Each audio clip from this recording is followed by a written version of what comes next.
Yes, I'm here. I know I'm black and I'm wearing black, but you can try to see me. I have white hair.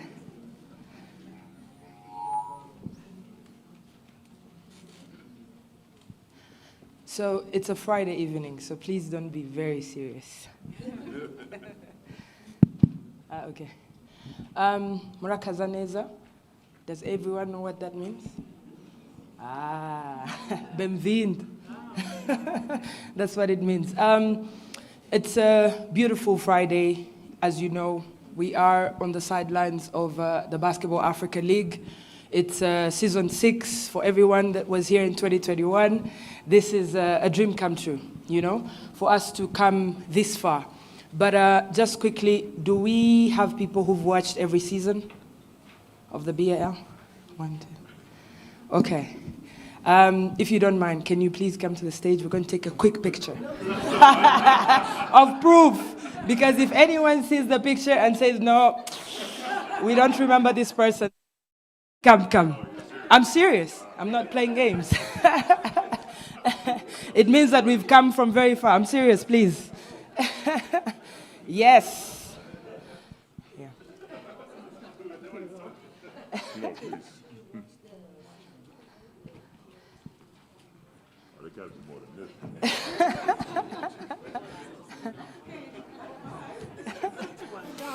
Oh, wow. Okay.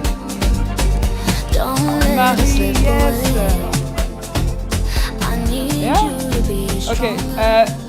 Standing this side will make me look short. I'm not short, guys. Be serious.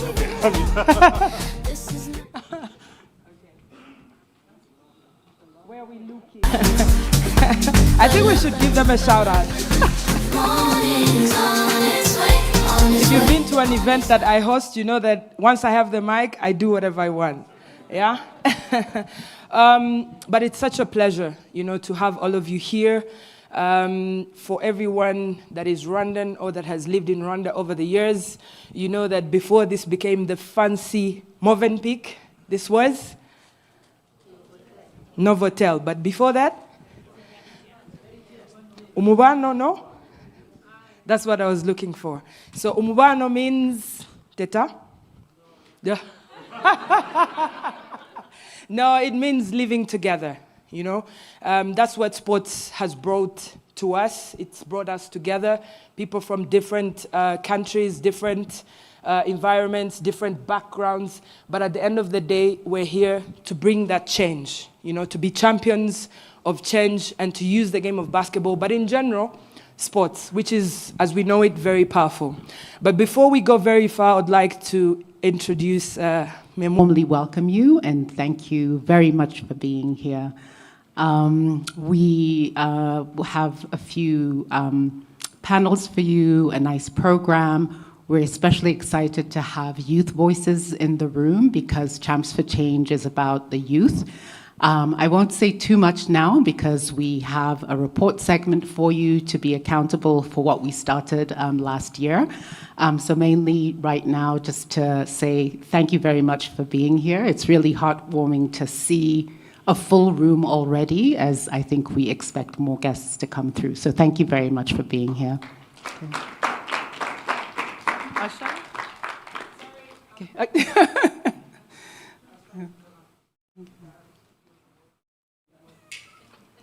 All right. Thank you, Asha. Thank you so much. Well, sorry I didn't say doctor. I apologize. I know that to become a doctor, you read a lot and do a lot of research. It's not just a Williams affair, but I would like to invite the founder of Lions Gate and former NBA Africa CEO, Victor Williams, to join me for a fireside chat.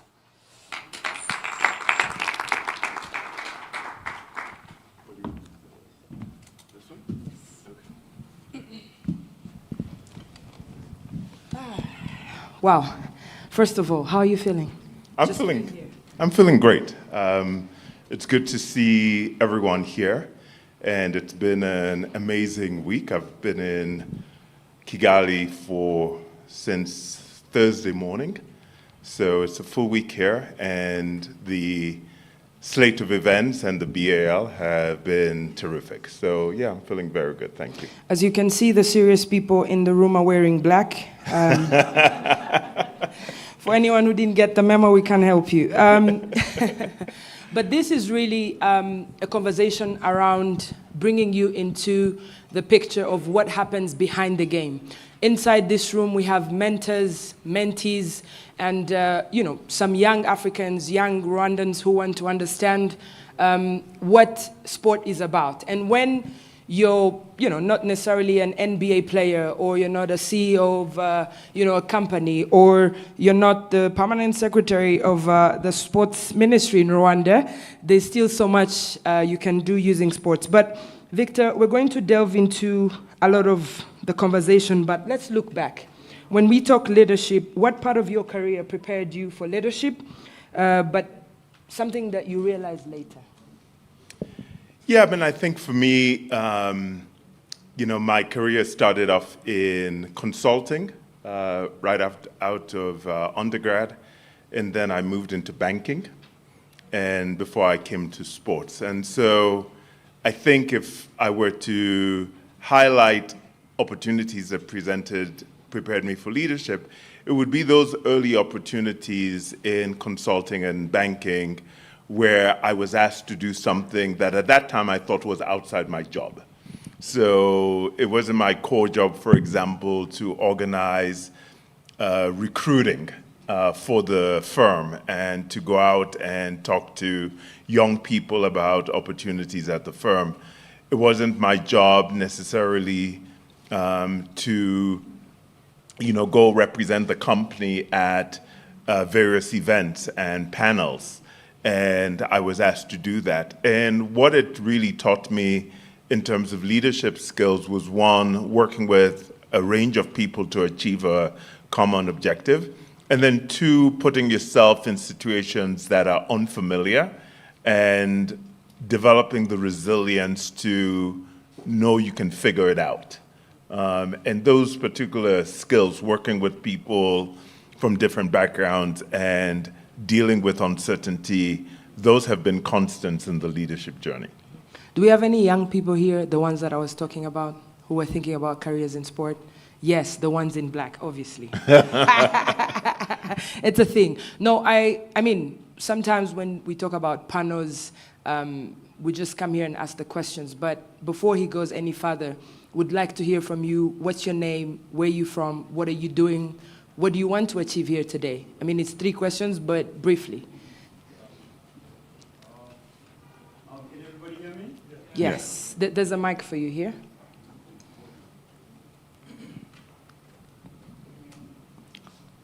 Well, my name is Kenneth Lobe. I am South African, born and raised, but I'm also of Cameroonian descent. Unjan.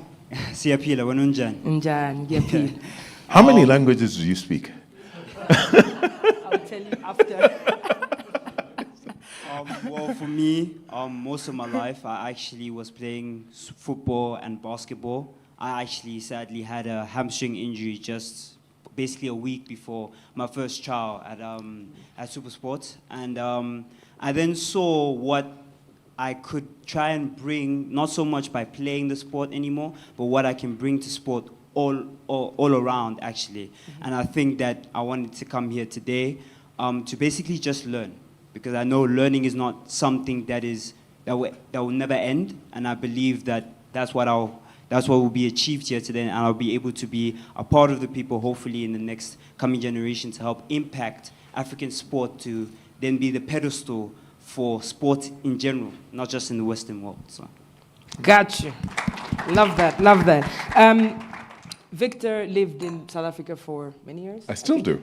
You still do? Yeah. There you go. So you have, Lobe, you have someone you can talk to about real life, the reality of being in the industry. We're going to have sessions after this on the outside where you can come together and ask questions like this. But Victor, coming back to you, what did your time at the NBA Africa teach you about sports ecosystems and how they're actually built?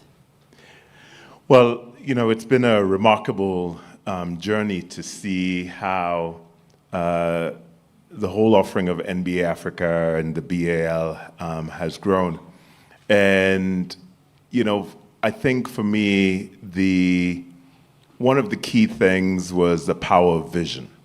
So everything that we're seeing here today stems from visions that various people had around what could be accomplished on the African continent. And, you know, we know some of the pioneers, Amadou and, you know, Manyo and Masai. And the great thing was the NBA embraced that vision. And when I came on board, which was really at the start of establishing the BAL, really what we had was a plan on paper. And it was that plan that we then went out and literally sold to potential investors and partners. And people were attracted by that vision. So the power of vision was maybe, I think, the first thing. The second thing was the power, once you have that vision, of putting resources behind it. And in building up, you know, that growth phase of NBA Africa and the BAL, we were able to draw on the resources of both the NBA itself as well as a number of investors who came in alongside the NBA. People like Tunde Folawio and Tope Lawani, as well as, you know, people like Jan Mahinmi back there, are all investors in NBA Africa. And that gave us the resources, and we then deployed those resources to help build up the ecosystem that we're all part of today. And then I think the third part was the power of partnerships. The work is so big that no one group of people, no one organization can do it. I mean the work of growing the sports ecosystem on the African continent. So we were very glad and lucky to get the support and the partnership of FIBA Africa, as well as FIBA Global, all the former player ambassadors that you see here this week, people like Pops and their support. Obviously, great partners like the government of Rwanda, the Ministry of Sports, RDB, especially since we were launching in the middle of COVID, and our first edition was held in a bubble here in Kigali. But there's all the members of that ecosystem that I'm not, you know, that too many, in fact, for me to name, and that partnership was important. And then the fourth thing is people. And here, in particular, I think of the people in NBA Africa and the BAL who worked just countless hours to build up the ecosystem and to put on the product that you see today. And again, some people here in the room, I see Marie-Laurence, I see Clayton, I see Teta, there may be other people I'm missing. But with that group of people, we were able to accomplish a lot. And I think that's true across the whole ecosystem. I mean, a story is told about, you know, how the NBA Africa, obviously, you know, Amadou came together on the sidelines of the UN General Assembly in New York to present to a couple of African presidents. And there are no rewards for guessing who was sitting at the front of this meeting and who eventually came to Rwanda and said, we will build an arena. And this arena has become the primary home of the BAL. I think we should clap hands for him. Maybe he'll hear us from down the street. But Victor, the reality in Africa is that, you know, maybe my salary is $30 and from the $30 I need to pay my accommodation, transport, and food, and basically, you know, the basic needs that you need as a person. And you can't ask me what I'm doing for Christmas, because I can't even think about next week because I don't know what I'm going to eat. But for you inside the boardroom, how do you make long-term vision and plans, you know, in an industry that rewards short-term visibility?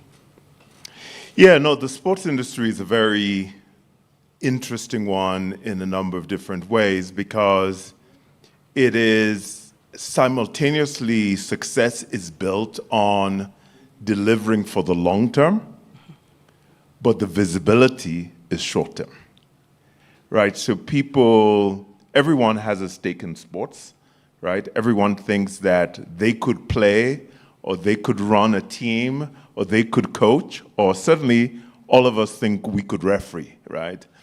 And so the element of public exposure and scrutiny leads to an emphasis on the short term, and you have to deliver on the short term, or else you actually wouldn't be around to do the long term, right? So that's part of the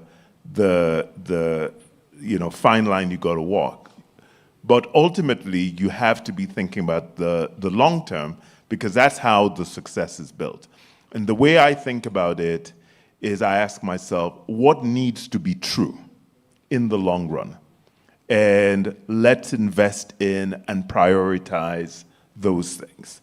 So if I think, off the top of my head, what needs to be true, we need infrastructure around the continent. And this past week, there's been a great focus on infrastructure.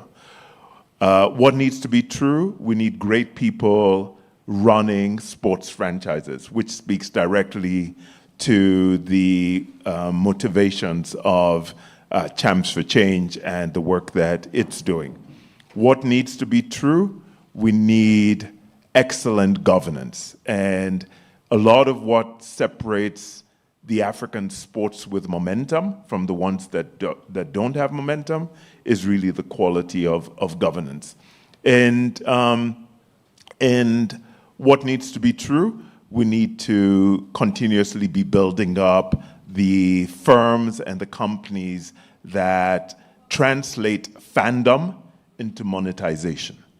And so, from a Lions Range perspective, we're looking at these things that need to be true and saying, these are where we want to invest, these are where we want to direct resources in order to build up the sports ecosystem.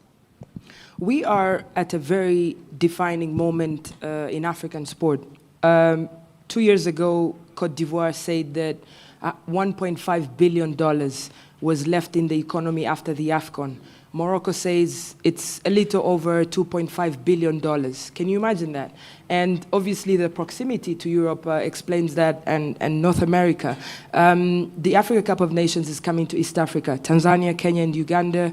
Rwanda has done an incredible job, when it comes to the BAL and other events. And right before the BAL, the IFC, Mr. Makta Diop got into this conversation with Amadou and Masai to say that there's going to be a ripple effect. What we're seeing at Zaria Court, this whole sports ecosystem, it's going to be replicated in the rest of the continent. And I know for sure that in Kenya they've signed, if you've seen the pictures of Talanta Stadium. Why do you believe this is a very important moment in African sport? Yes, so for me the simple answer is I think we've reached at least one inflection point, and there may be others down the road, but I think we're living at an inflection point today. And what do I mean by that? A number of these organizations that today are stepping forward to indicate their commitment to when I was at NBA Africa and that I've spoken to since then. Of last year when we met at UNGA, or in February of this year, when we were meeting at All-Star, they still had no interest in funding infrastructure, which is what a lot of them are coming to. So they are, I think, seeing the power of the demonstrated success, especially here in Rwanda with BK Arena and Amahoro Stadium and Petit Stade and the Zaria Court. And now that it's there, they are seeing beginning to emerge of how you can actually put investment to work in sports and in infrastructure. So, with the NBA Africa franchise process, there were, close to, by, the estimates I heard, 200 people here last week, who from all over the world, who are interested in participating, because that's a distinct, actionable opportunity, in the same way that the infrastructure opportunities are now becoming actionable. So that's happening as well. And so, to me, those two factors are driving this inflection point, and I think it's very welcome, and and we should, all hope to take advantage of it and hopefully build momentum that takes it forward. I remember in 2021, after the final, in the bubble, obviously, you remember we had to do, I think everyone who was in season 1 did a minimum of 35 tests for COVID every day. And by the way...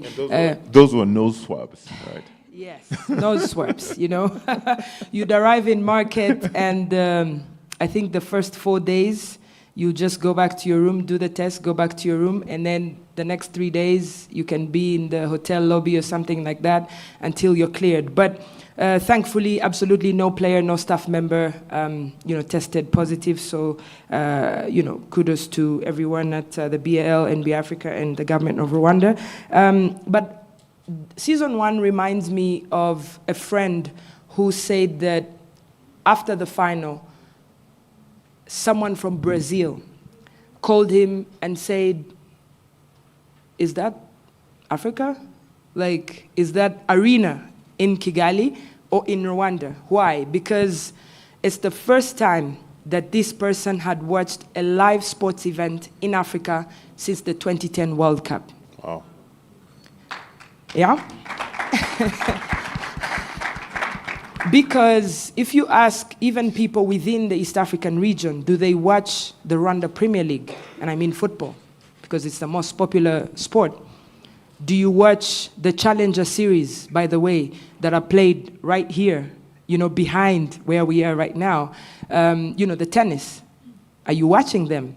On television, that's why we're celebrating more of Arsenal winning the Premier League. But if you ask someone who won the Rwanda Premier League, maybe they don't know. So we are watching and consuming a lot of sport from outside the continent than we are on the continent. So this is what the BAL is, trying to change by broadcasting in over 214 countries and territories. So this brings me to my next question. What does Africa need more of behind the scenes to truly compete globally?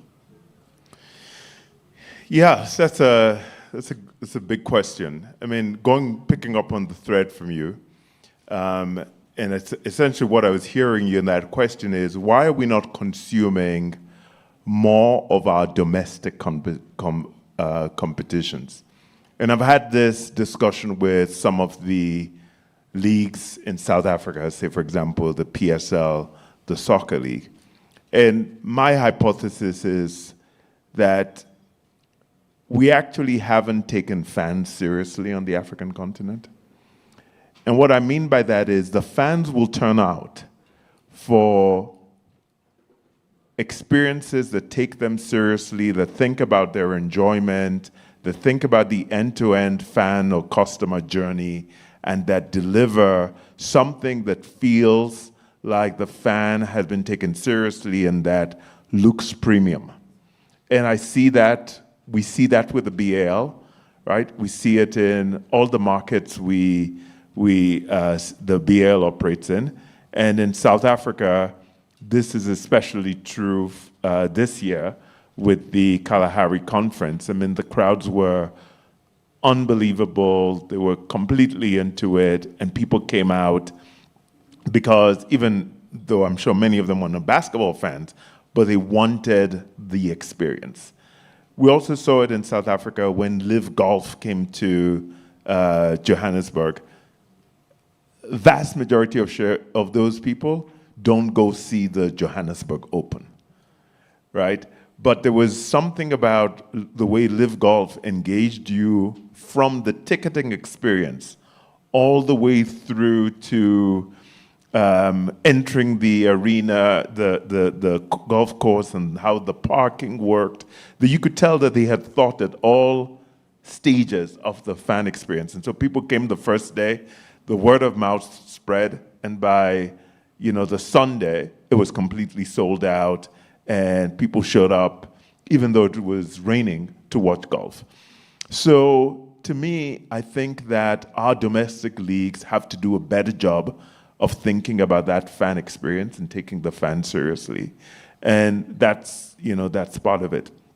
I think the second thing is, and so many people around here are doing this, we got to tell our stories, all right? And we got to put our narratives out there.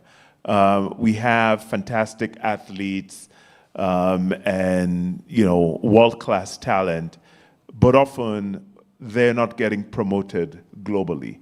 And even when they achieve success on a global level, we're still falling short in how we tell their story. So I think about Teboho Letsile from Botswana, who's won the 200 meters at the Olympics and beat Noah Lyles. I still don't think he's getting his due. I still don't think we're telling his story, and that's true of so many of our athletes that are emerging. I mean, with Spencer Sao from Kenya, who just became the first man, the fastest man to break the 2-minute barrier, because I think 2 of them broke it that day. It seems like, his story is being told, but it's still not at the level, frankly, that I would have thought for an achievement which is similar to Roger Bannister breaking the 4-minute barrier for the mile. So we need to tell our stories. And then I think the third thing is, and this is, again, part of what we're all in, we got to just continue to develop the talent and give it exposure. One of the things that really pained me about the last Olympics, and, I watch the Olympics religiously. I love the Olympics. I love watching every sport. What pained me was to see people who were obviously African, from their names, competing for Latvia, Lithuania, Qatar, Italy, Ireland, and not just in athletics or boxing, but in other sports as well. And on the one hand, I found it very painful. On the other hand, I don't begrudge them making rational choices that give them the opportunity for personal fulfillment. And I think it speaks and behooves all of us who are in the sports ecosystem to create the opportunities on this continent for these athletes to be able to and to want to represent their countries of birth all through their professional careers. And that's really what we'll have to do. 2 stories. Before I ask you my next question, Favor Ofili. Do we know who she is? Ofili? No Nigerians here? The wig. No. That's Blessing. Oh, that's Blessing. Ofili is, unfortunately, she found herself in a position where she missed out on 2 events at the Summer Olympics because the Nigeria Olympic Committee delayed, or they missed the deadline. You prepare 4 years, in this case 8 years, for the Olympics, and you can't compete on an administrative issue. And then, to make matters worse, she decided to switch to Turkey, and again, the NOC filed something wrong. So now she's going to lose 12 years. Can you imagine that? I mean, how do you even comfort this kind of situation? But on a positive note, last year at the BAL, for the first time, a player born in Africa, specifically in Senegal, trained in Rwanda, but of Senegalese nationality, was the MVP of the BAL. I think that this is a huge achievement. Jean-Jacques Boissy, if all of you know, he was playing for the Rwanda Energy Group, 5 a.m. every day at Lycée de Kigali, practicing, working for about 18 hours, and he was named MVP. I think this is the kind of story that when we talk about, infrastructure, the reality on the continent, that these stories are very important. But still talking about young Africans, what is a 22-year-old who's trying to enter the sports industry, what should they focus on first? I mean, it's a long time since you were... I can say it, no? It's not that long ago. Well, look, obviously, and I'll, if I draw from my experience, and then I'll talk about, somebody else. I've been a sports fan and thought of myself as a sports person from a very, very young age. Soon after I became a sports fan, I realized I had no sports talent. Certainly not enough to get me playing professionally. And then I thought I wanted to be a referee because that puts you on the field and involved. And then I went and got my eyes tested, and I knew I was not going to be a referee. And so in some ways, I think at that time I abandoned the idea of of being in sports. I pursued other, academic pursuits that I had some talent for, but I still nurtured a love for sports, as I said before. And so when the opportunity came to join NBA Africa, because I'd been nurturing that love for sports and an interest actually in sports business, I think I was able to go in and articulate a vision for where I thought the NBA could go on the continent and what we could do with the BAL that was compelling, because I'd kind of nurtured that thinking on my own for many years. So I guess the first thing I would say to that is, even if a door does not open up immediately for someone to get into sports, nurture your passion, fan your flame, stay engaged in some way in the industry, and you position yourself for when opportunity knocks to be able to walk through the door. The second thing I would say now is, turning to one of our sons, our youngest son, Arthur. He is talented. He's been an amazing athlete since he was a kid.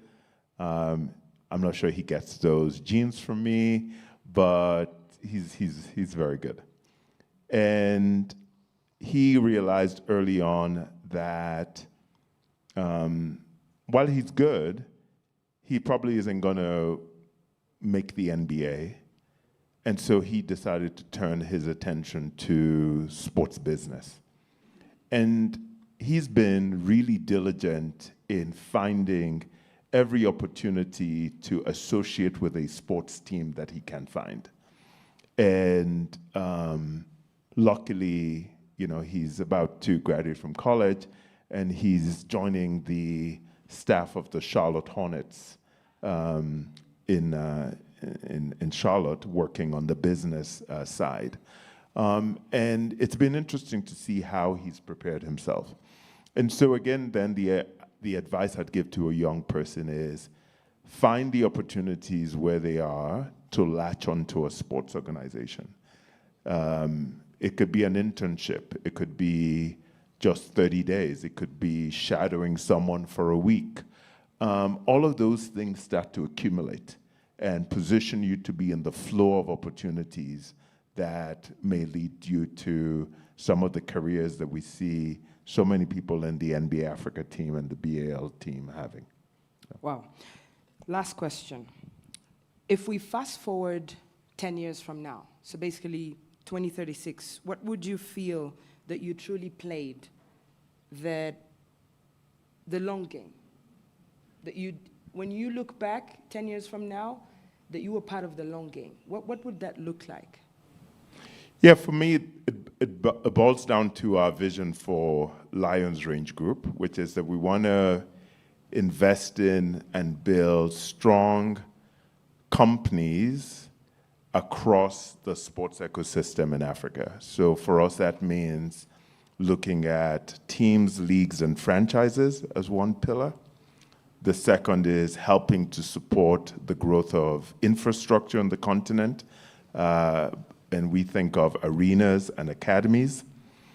The third is helping to develop the commercial enablers of sports, so things like ticketing platforms, merchandise and apparel, data and analytics, sponsorships, and the like. And then the fourth one is digital and media content. There is a tremendous opportunity today with how the platforms like YouTube and TikTok and Instagram are growing, but I think in particular today YouTube, where you can create and monetize content in amazing ways. And these models are already working outside of Africa, and we certainly have the creative young people. We just need to back them in the right way to have them create these platforms. So 10 years from now, if I've been involved in creating a flagship franchise, a flagship arena, a flagship academy, a creator who has, in sports, who has a global standing, and a company, let's say, and I have a particular passion for data, that is aggregating and monetizing data about African fans and sports consumers, as well as athlete data. If I've done all those 5 things, I'll be very, very happy. Well, I can tell you that that you've already done that, because during your tenure, we've seen so much talent come through the NBA Africa Academy in Senegal. Eventually, we got to see Kaman Malwach as a top 10 draft pick. Yeah. So all of that work, we see you. So thank you so much, Victor Williams. It's very difficult to speak after you, but yeah, please. Thank you. All right.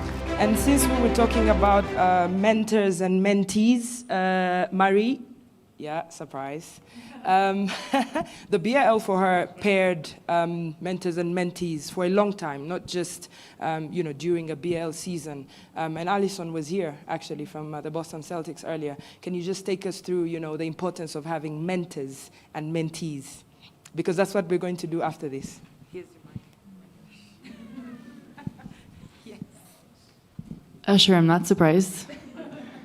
You did the same thing at my event to everybody else in here. The importance of having mentors and mentees. Wow, I don't think anyone here that's in a position of success has done it alone. So that's really what it is. And there's so many, this network at the BAL and NBA Africa is so huge, it's international. And for us, our BL for Her mentorship program is really about connecting those dots. And so Allison, she was a mentor to me when I was 27, starting at the NBA. And we were traveling to Japan, to India, to Mexico. And she was always there for me. And so when I was able to start this program, I was like, hey, she's got to be in there, because I knew how helpful she would be. And luckily, she's been wanting to do it for 3 seasons. We've been doing it for 3 seasons. And this time in Kigali, all 3 of our mentors were here. And so we had Fatuma. Where's Fatuma? This one right here. Fatuma was the first one. She was a coordinator at Shooting Touch. And Shooting Touch is obviously a very big player in Rwanda when it comes to basketball development. And so she was part of our program, was able to go to the Celtics and spend time with Allison. The next year we had Callie, who's part of Omega Sport, and we see her with Flex. I don't know if she's here right now, but she was here working with Flex. And then we had Reem, who's a coach in Egypt and who you know really well is a big-time player. So having Allison come here, meet everybody. I texted her when the Celtics left, when they lost. It's like, I'm sorry, but does that mean you're coming to Kigali? And she came for the first time in many years. But we have so many of these. We've had, now 30 young women part of our mentorship program, and hopefully we'll have many more. And these are only, these matches that we're highlighting, but mentorship happens every day. And it happens peer to peer. So yeah, I hope that's good enough, Usher. Yes. Thank you. Thank you so much, Marie. Some of us, of course, we are always mentored, but this intentional mentoring, it's important for you as young people to understand that there's people who are opening their arms to mentor you, to share some knowledge. It could be 5 minutes, it could be 6 months, but that's very important. It's not easy to introduce our next panelists here, or presenters, or whatever you want to call it, but really they are our hosts. And I'll start with the newest inductee in the FIBA Hall of Fame, Clarisse Mashangwana from Mozambique. The floor is yours, yes? I mean, you get it. Yeah. Dr. Memuna Williams. And Randy Sumaro. Where's Randy? Yes, please. The stage is yours, and the mics and everything. Voila.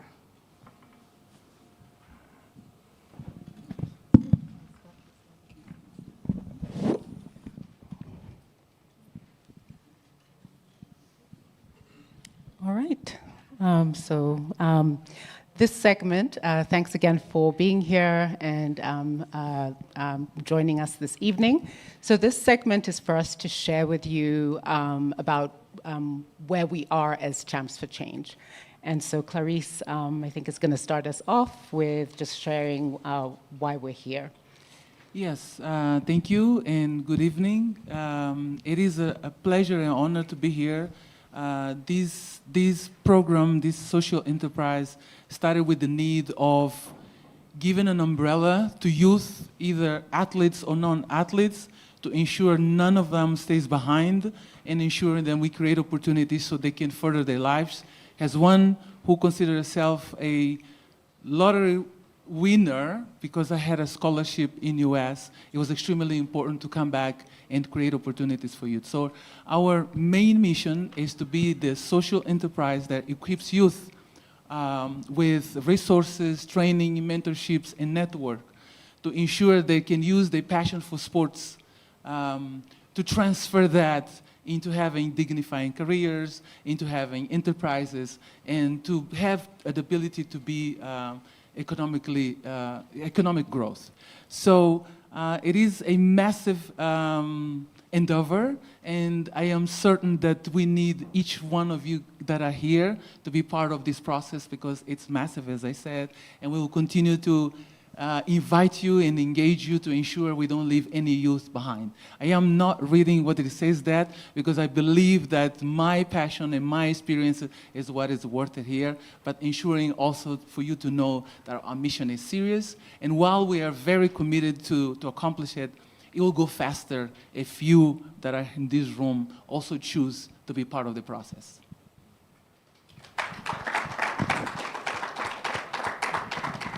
Yeah. And that is, of course, all of you who are here, everybody who joined us last year, as well as our sponsors without whom we really couldn't be, for example, in a venue like this one. So thank you very much to Movenpick and for the generosity of Lions Range in giving us the resources that allow us to bring everybody together and to be able to share with you this evening. So we talked about resources, and the first of those was our book that we worked on with We Will Lead Africa. It's a collection of 40 stories of professionals who are in careers in sports in Africa today. We covered 20 countries. We didn't realize that that was what we would get to, and 11 industry clusters through the stories that we collected in the book. And last year, we released the book in hard copy. And tonight, if somebody can help me with the unveiling, we are releasing it and announcing it as being released in paperback. So on the tables here on the side, we're gonna unveil that momentarily. Randy, you can just take off the, so that everyone can see that. Thank you. Thank you very much. So it was intended as a permanent resource into the hands of young people so that you can have something tangible to take away and refer to 40 stories across different sectors, executives, as maybe some of you have seen on the media wall, people in the media.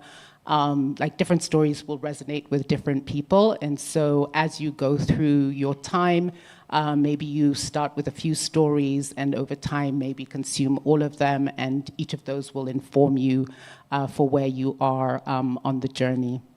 So we have a limited number available this evening, and we'll be doing a small book signing afterwards. It'll be first come, first serve. So we're excited to leave that in the hands of a few young people here this evening.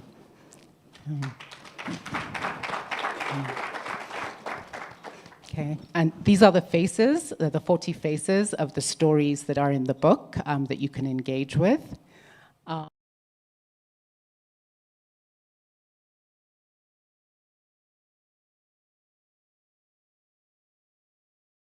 There were all of these clusters, and I'm sure more, that are available as careers in sports for all of you young people. We've heard some of them in the stories and the conversation that we've already had here this evening. And one of the things that we heard from Victor as he was telling his story is that there is an identifiable pathway into a career in sports. So we also see that in those stories that are in this volume, and these are kind of the 6 steps that we've identified. And in identifying those steps and kind of laying them out, what we hope is that you'll be able to identify where you are on that 6-part journey, and kind of situate yourself and know that even if you have questions about whether you're doing the right thing, this can help you be clearer about those questions and then help you kind of move forward from where you happen to be from today. We also learned from these stories that there are all of these traits and attributes and values and culture that come together. We've heard from the conversation we've had already, and of course I think we all know from what we're learning from sports, things like discipline and hard work and all of these things work together to support young people in their careers in sports. And all of these lessons that we have learned from the book as we've kind of engaged with it in the last year is what we're going to be using to start the next phase of the work that we're going to be doing. So it'll be a program across 3 stages. Mentoring stage, Marie-Laurence, we were just talking about mentoring, and we're set to start that working with a youth organization that was one of our youth panelists last year has, and actually has a representative in the room here with us today, ILSH. If you're in the room, would you stand up so that we could acknowledge you? Yeah. Thank you for being with us from the beginning, and we look forward to working with you to deliver this Stage 1 mentoring program starting next month. And from there, we'll go on to stages 2 and 3. Also at stage 3, excited to have started partnering with Seed organization, Amadou Gallo Fowles organization, as part of a consortium and delivering a combine and career conference at the Charlotte Hornets in the Carolinas in September of 2027.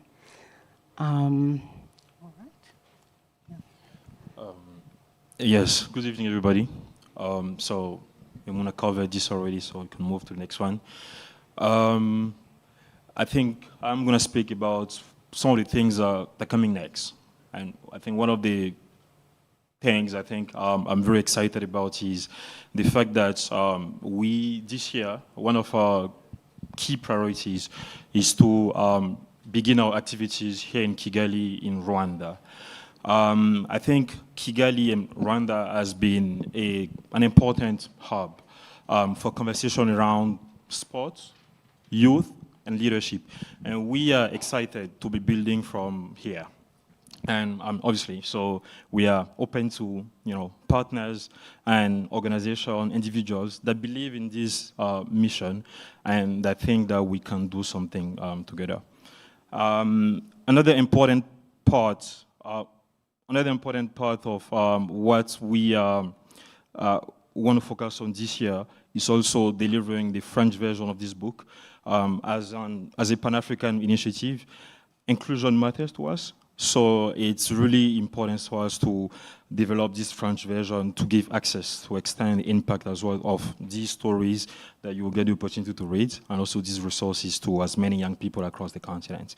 So the third one, I think all we shared today, it requires strong partnerships and also financial backing. So that being said, we are really open, right, to partnering with organizations, individuals on various fronts that believe again in this mission here in Rwanda or across the continent to be able to make all we shared with you a reality for a lot of young people across the continent.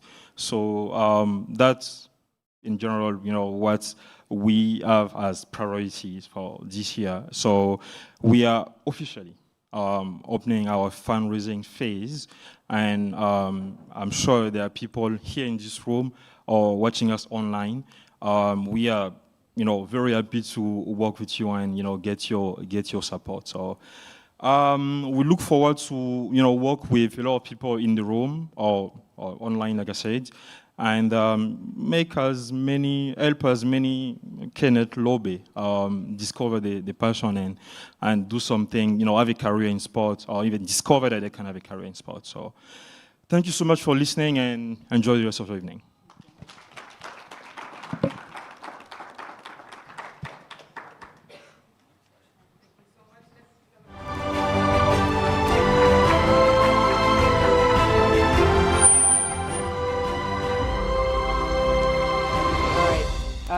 How are you feeling? Good? No, I'm not feeling your energy, guys. Great? Okay. Anyway, as you know that when I have the mic, I do what I want, right? We're going to have a picture of everyone wearing black. Yeah, please, if you're wearing just black, please come. Sorry for everyone else. No. Come to the stage. I see you. If you're wearing just black. Are you wearing white? Come. Yes, you can take off the jacket. No one wearing black here? Mr. Victor Williams? I'm trying to get you a picture with Mr. Victor Williams and you're not... come on, man. Please. Yes, just black. Yes, but no tags. You can remove the tags for 1 minute. Okay.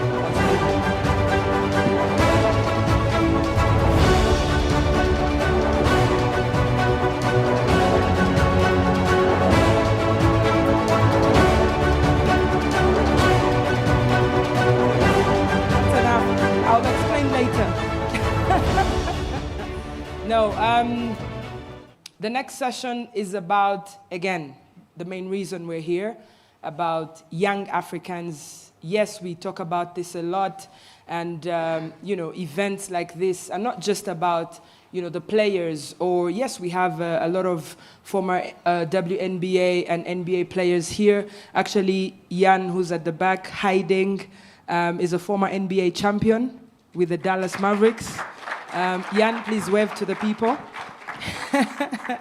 And obviously, Clarice Mashangwana, who we've already introduced. For those of you who don't know, she literally started with the WNBA. When it started, she was in there.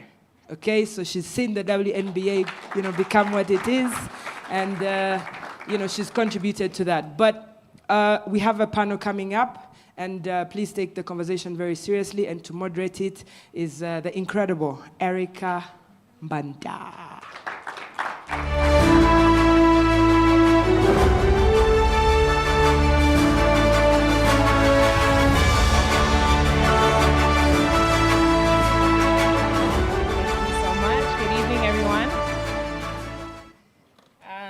So usually when I do any kind of speaking engagements, I break the ice a little bit because I'm very tall.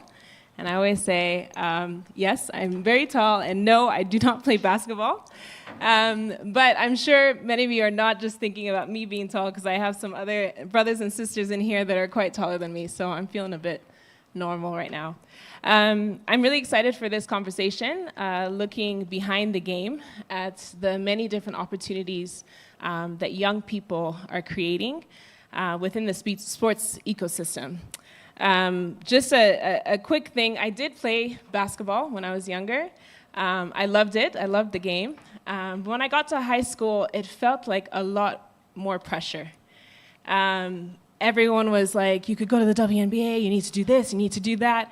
And for me, honestly, that's not what I wanted to do with my life. I had ideas of what I wanted to do, a direction that I wanted to go in, and sports was something that I enjoyed, and I loved being part of the team, but I didn't want it to be the only thing that I did. And I wish that some of these conversations happened back then. Maybe I would have played a lot longer. I ended up quitting my junior year, and I think it was partly in spite, too, of like, I'm not doing this, I'm gonna do what I want. But I wish these conversations were happening then, because maybe I would have stayed and continued playing and understanding that the pathway is not just one way, there's so many other opportunities. So I'd like to introduce our panelists. Let me please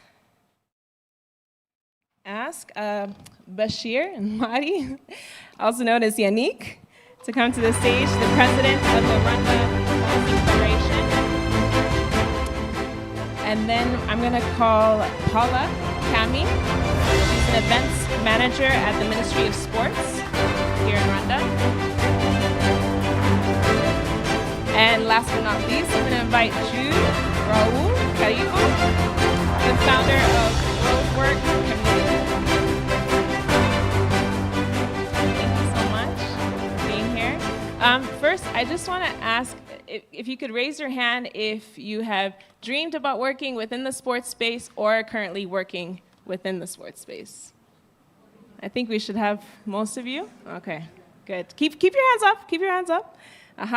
Now, keep your hand up if you knew exactly the path, the steps that you would need to take to get to where you are right now. Keep your hand up. Okay, did you guys all see that? Yeah, the young people especially. We had a lot of people raise their hands up, but they didn't know the exact path. So really, this conversation is going to help us to see how the path is not linear. There are many ways to get to one destination. So let me have Yannick start because he's right next to me. Yannick, if you could please share what you're doing today, and I'll just tag on to that. But within the Boxing Federation, what made you believe that boxing could grow in Rwanda? So talk a little bit about what you're doing, and then what made you believe that it would grow here in Rwanda. Hello, everyone. My name is Yannick, also known as Bashir Nwari. I currently wear two hats. I serve as the Boxing Federation president under the ministry, and I also own a fitness and wellness studio called Soho. Anyone also? Yes. Yes. Why I believed I could join the Federation in boxing, I think, was the talent. I saw the talent that we had, and as a former boxer, I knew straight away I had to be involved. And with a bit more study about federations and how it works in Rwanda, it was an exciting opportunity to feel like I can make an impact in my country. Obviously, moving back from England,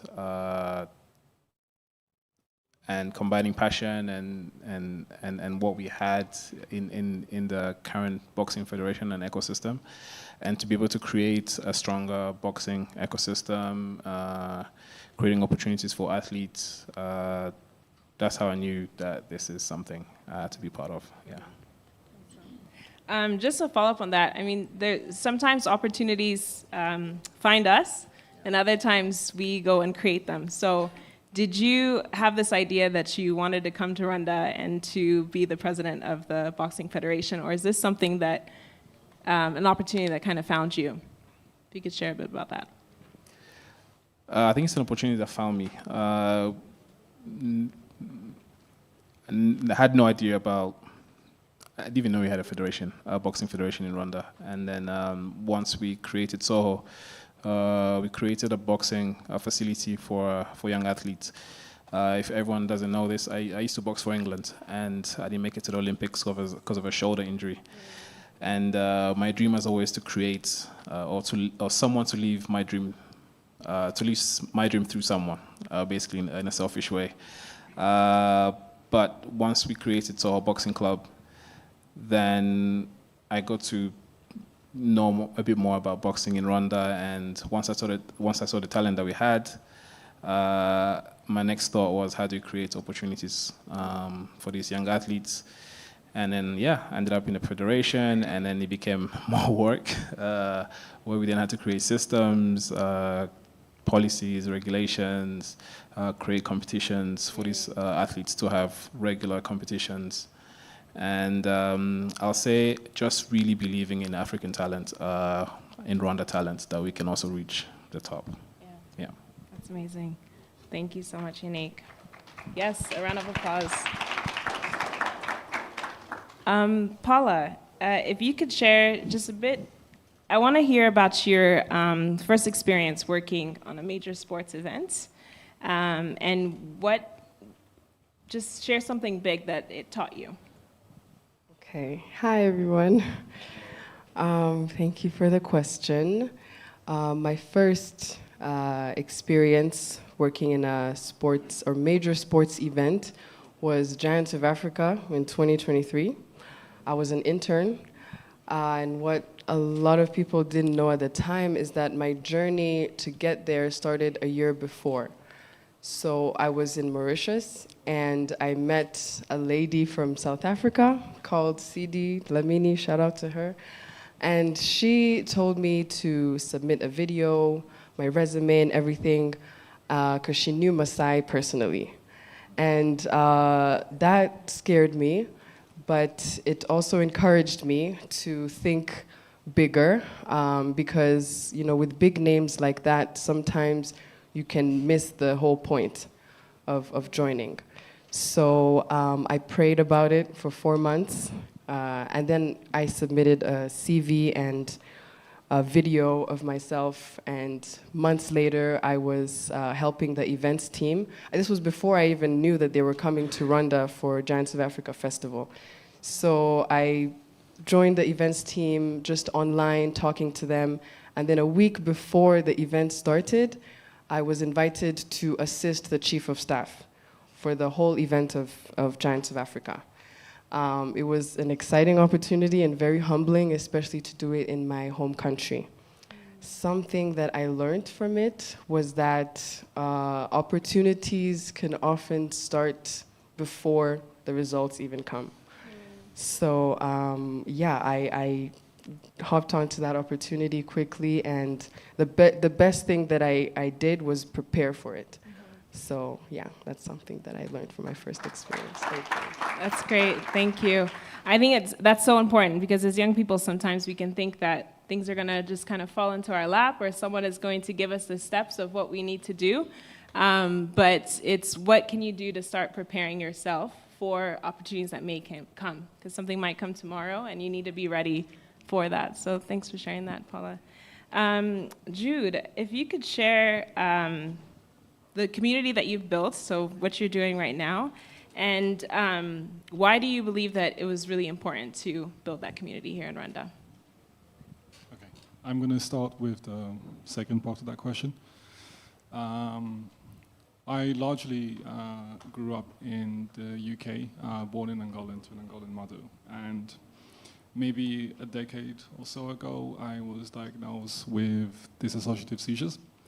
Had made life very difficult, and at points in my life, I was basically incapable of taking care of myself. Coming to Rwanda, I had been in the country a couple of times to visit the other half of my family, and I came here to take a break. I came here because I felt like I was at a point in my life where I couldn't quite do anything, and I just needed some months to sort of revisit everything again. Fortunately, my twin, some of you might know Rocky, was already here, and they had encouraged me to take my break in Kigali. And so I did, and what was supposed to be a few months very quickly turned into a year. I found myself to be healthier than I've ever been in my life, and knowing that I couldn't find a reason to go back. And one day, the Kigali International Peace Marathon is coming up. My aunt,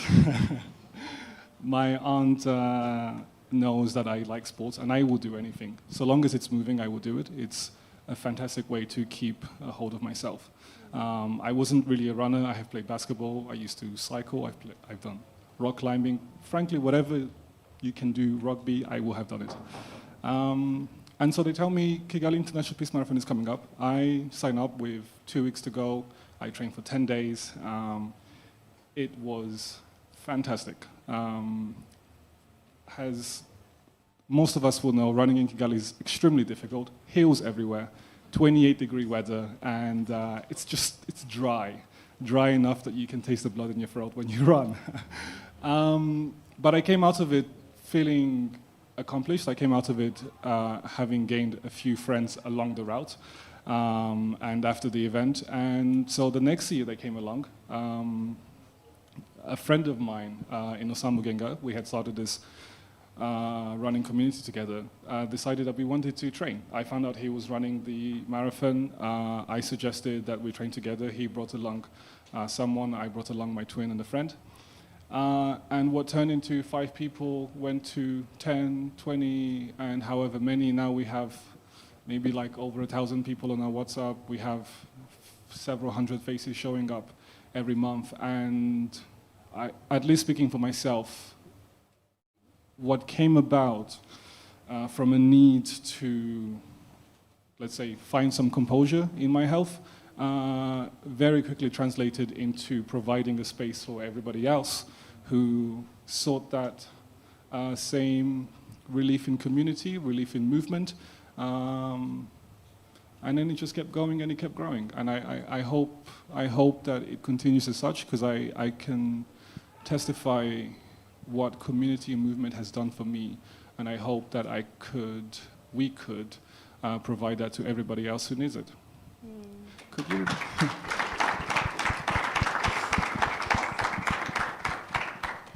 That's amazing. I mean, you kind of answered this, but the second part of it was, why did you feel it was important to build this community? I'd say probably from your personal experience. There's plenty of answers. I'm going to choose one of them. So roadwork is actually free. I have dedicated 2 years of my time. I stem from a study in architecture, work as a freelance artist, but the time that I've given to roadwork has been something that I have sacrificed over the 2 years, and I will continue to do so because I feel like it is entirely important to provide young people with a space, and not only young people, we cater to everybody who's willing to run, to provide people with a space where they do not need to pay to engage in the community.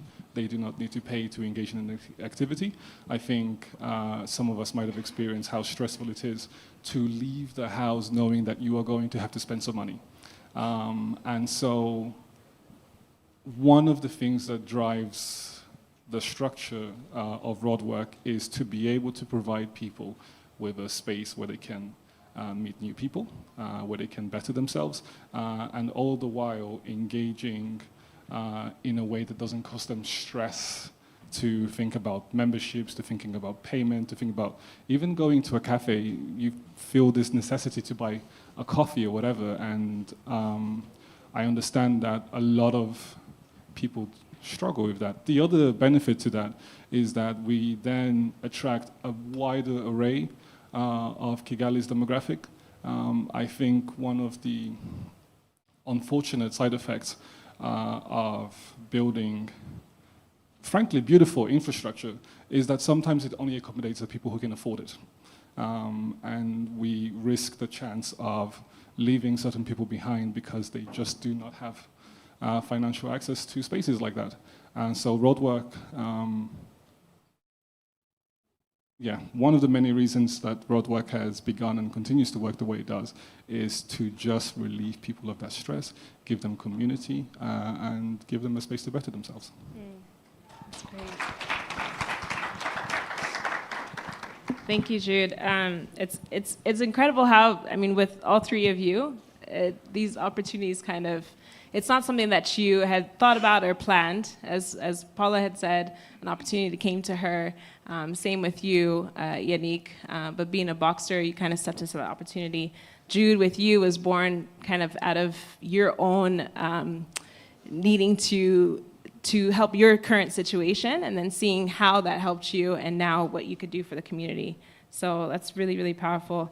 Yannick, if you can, I mean, many times we look at these success stories, but I really want to kind of go back to even before where you're sitting today. If you could think of just one lesson that you feel like has carried you into right now, the behind the scenes of building this federation, what's one lesson in your life before that is really helping you in building this federation behind the scenes? I'll say it's passion. And I'll say that because I grew up playing a lot of sports. I started with tennis, then football, basketball, and then I ended up in boxing. I've always wanted to do boxing. And throughout all those sports, you can't play sports if you don't have passion. So I'm a very passionate person. Captain of my football team at school, so I'm screaming a lot, and I want to win. I want to make sure everyone around me is doing better or is giving the same effort as I am. So I think that's the lesson I can say that I've taken into boxing is I am leading it with passion. I really want to see the next Rwandan athletes on the Olympic stage. I want to see the next Muhammad Ali of Rwanda. I want to see, that's my goal. My passion is what's leading, allowing me to pursue this. Yeah. Yeah, amazing. Thank you so much. Paula, if you could share, what would you tell a young person who is looking to work within the sports ecosystem? What advice or what one thing would you tell them? I would tell them to start right now, like literally today. But really, just get involved. Don't worry about what specific role is out there for you. Right now, there's 100 volunteers in the BAL that came from different backgrounds. And this could be, especially during this time where the BAL is thinking of really advancing to a higher level of franchising the teams. Just that little opportunity of hearing about that at the time where they're volunteering could be their opportunity, could be their door that opens up for anyone. I would say, literally, the details that you do now will help you in the future.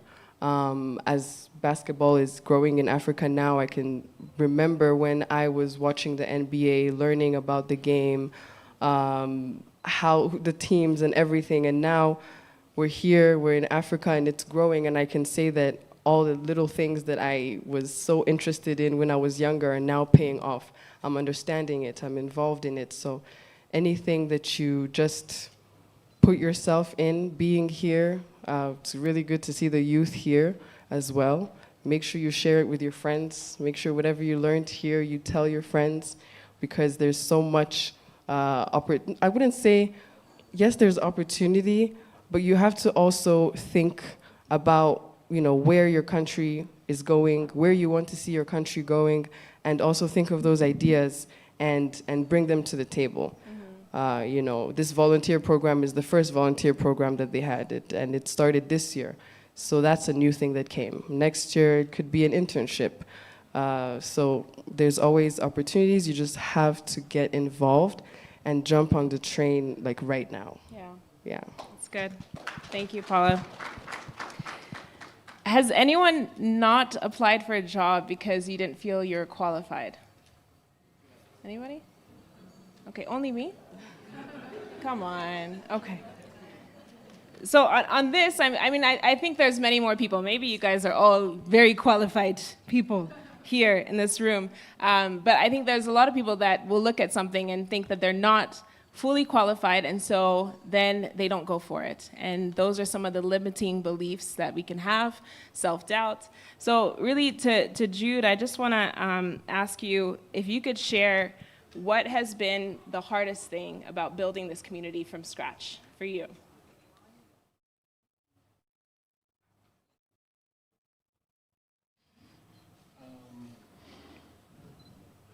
I'm not sure, actually.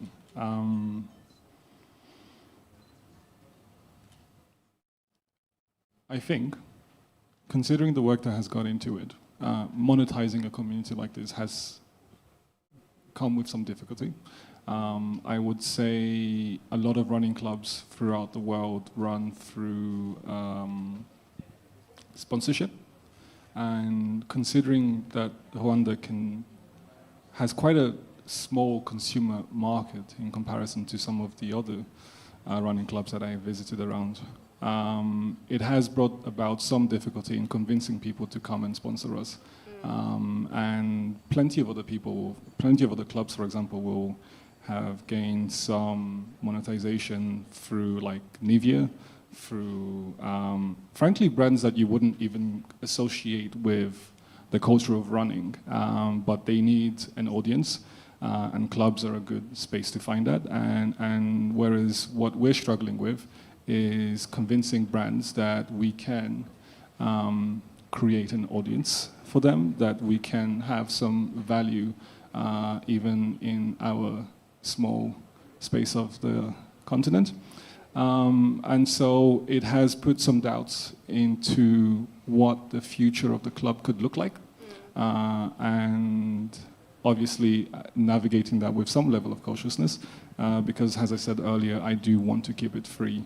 And so you're having to really delve quite deeply into what it is that's going to come out of it financially, as in how will I sustain this? Okay. So if I can, I'm just summarize on this with Yannick. You talked about kind of your passion really being the thing that is driving you, and I loved what Mr. Victor said about just really, dabbling in different opportunities, the things that you love, because you never know how that connects or leads you into another opportunity or being ready for something that's coming your way. Paula talking about really starting now. There is something that you can do now to get you a little bit closer. And sometimes we overthink that and think of something really big, but there's something really small that you can do right now to get you a little bit closer to that and make sure that you're ready for those opportunities. And then Jude, as you were just sharing, there's gonna be challenges as you step into these new opportunities, some that you may be aware of and others that you're not, which is why I just kind of wanted to know, like, what are some of the hard things about building this community and talking about convincing people to support something that for you, you really see the impact. You felt it yourself. You see it with the community, but now you need to, communicate that to other people to help you build that. Before I go into just the final fire questions, just want to open it up to the floor and see if the audience has any questions for our panelists or any of the young people here. This is your opportunity to ask a question. Should I give the mic or is there? Can everyone hear? Or can I have help with the? I have a question for Paula. Can everyone hear me now? I'll try. Well, you will repeat what I'll repeat it. Okay. You were mentioning your experience in the industry that you volunteered for Giants, and that was in 2023, I believe. And then 3 years later, now you're in the position you're in, and I'm very inspired by that, especially because sports, well, at least my perception of it is not very it seems to be more of a men's club. So I wanted to know how you got from that stage to where you are now, and congratulations. So I'm just curious about that. Okay. Should we take all the questions or answer? Sure. Let's maybe do 2 more. Okay. So again, I'm Kenneth. Thank you. Just wanted to introduce myself to all the panelists here. I think you guys have done excellent work in Africa, and I congratulate you guys again. I also have a question for Paula. I wanted to ask you, because you said that you did volunteering. How did you get rid of that fear of feeling that you're not good enough to be doing what you wanted to do? And especially at an industry like Giants of Africa, I believe that you would be able to not just adapt, but be able to volunteer and know that you could maybe make an opportunity for yourself later on. Thank you. Right here. Hi, everyone. My name is Marie-Christelle.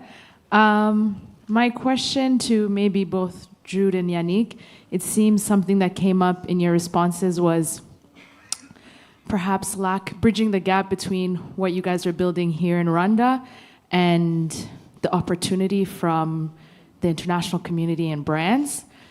Since we have the international community here, could be interesting to give you the floor to ask for what you need and see if there's a connection there. What would you ask for from some of the different partners that are present here today? Thank you. Okay. One more right here. My name is Sandra Gatete. My question is to anyone who's interested to answer it. I think I've seen where there's so much sports around Rwanda, but very little knowledge of what's the clubs that are happening. The running club, the boxing club. It seems the young people don't know these things are happening. So what can we do to kind of create awareness and call to people, and how can the government also help us to do that? Thank you. Thank you. Paula, do you want to start with the first question? Okay. Basically, the first question is, how did I get here?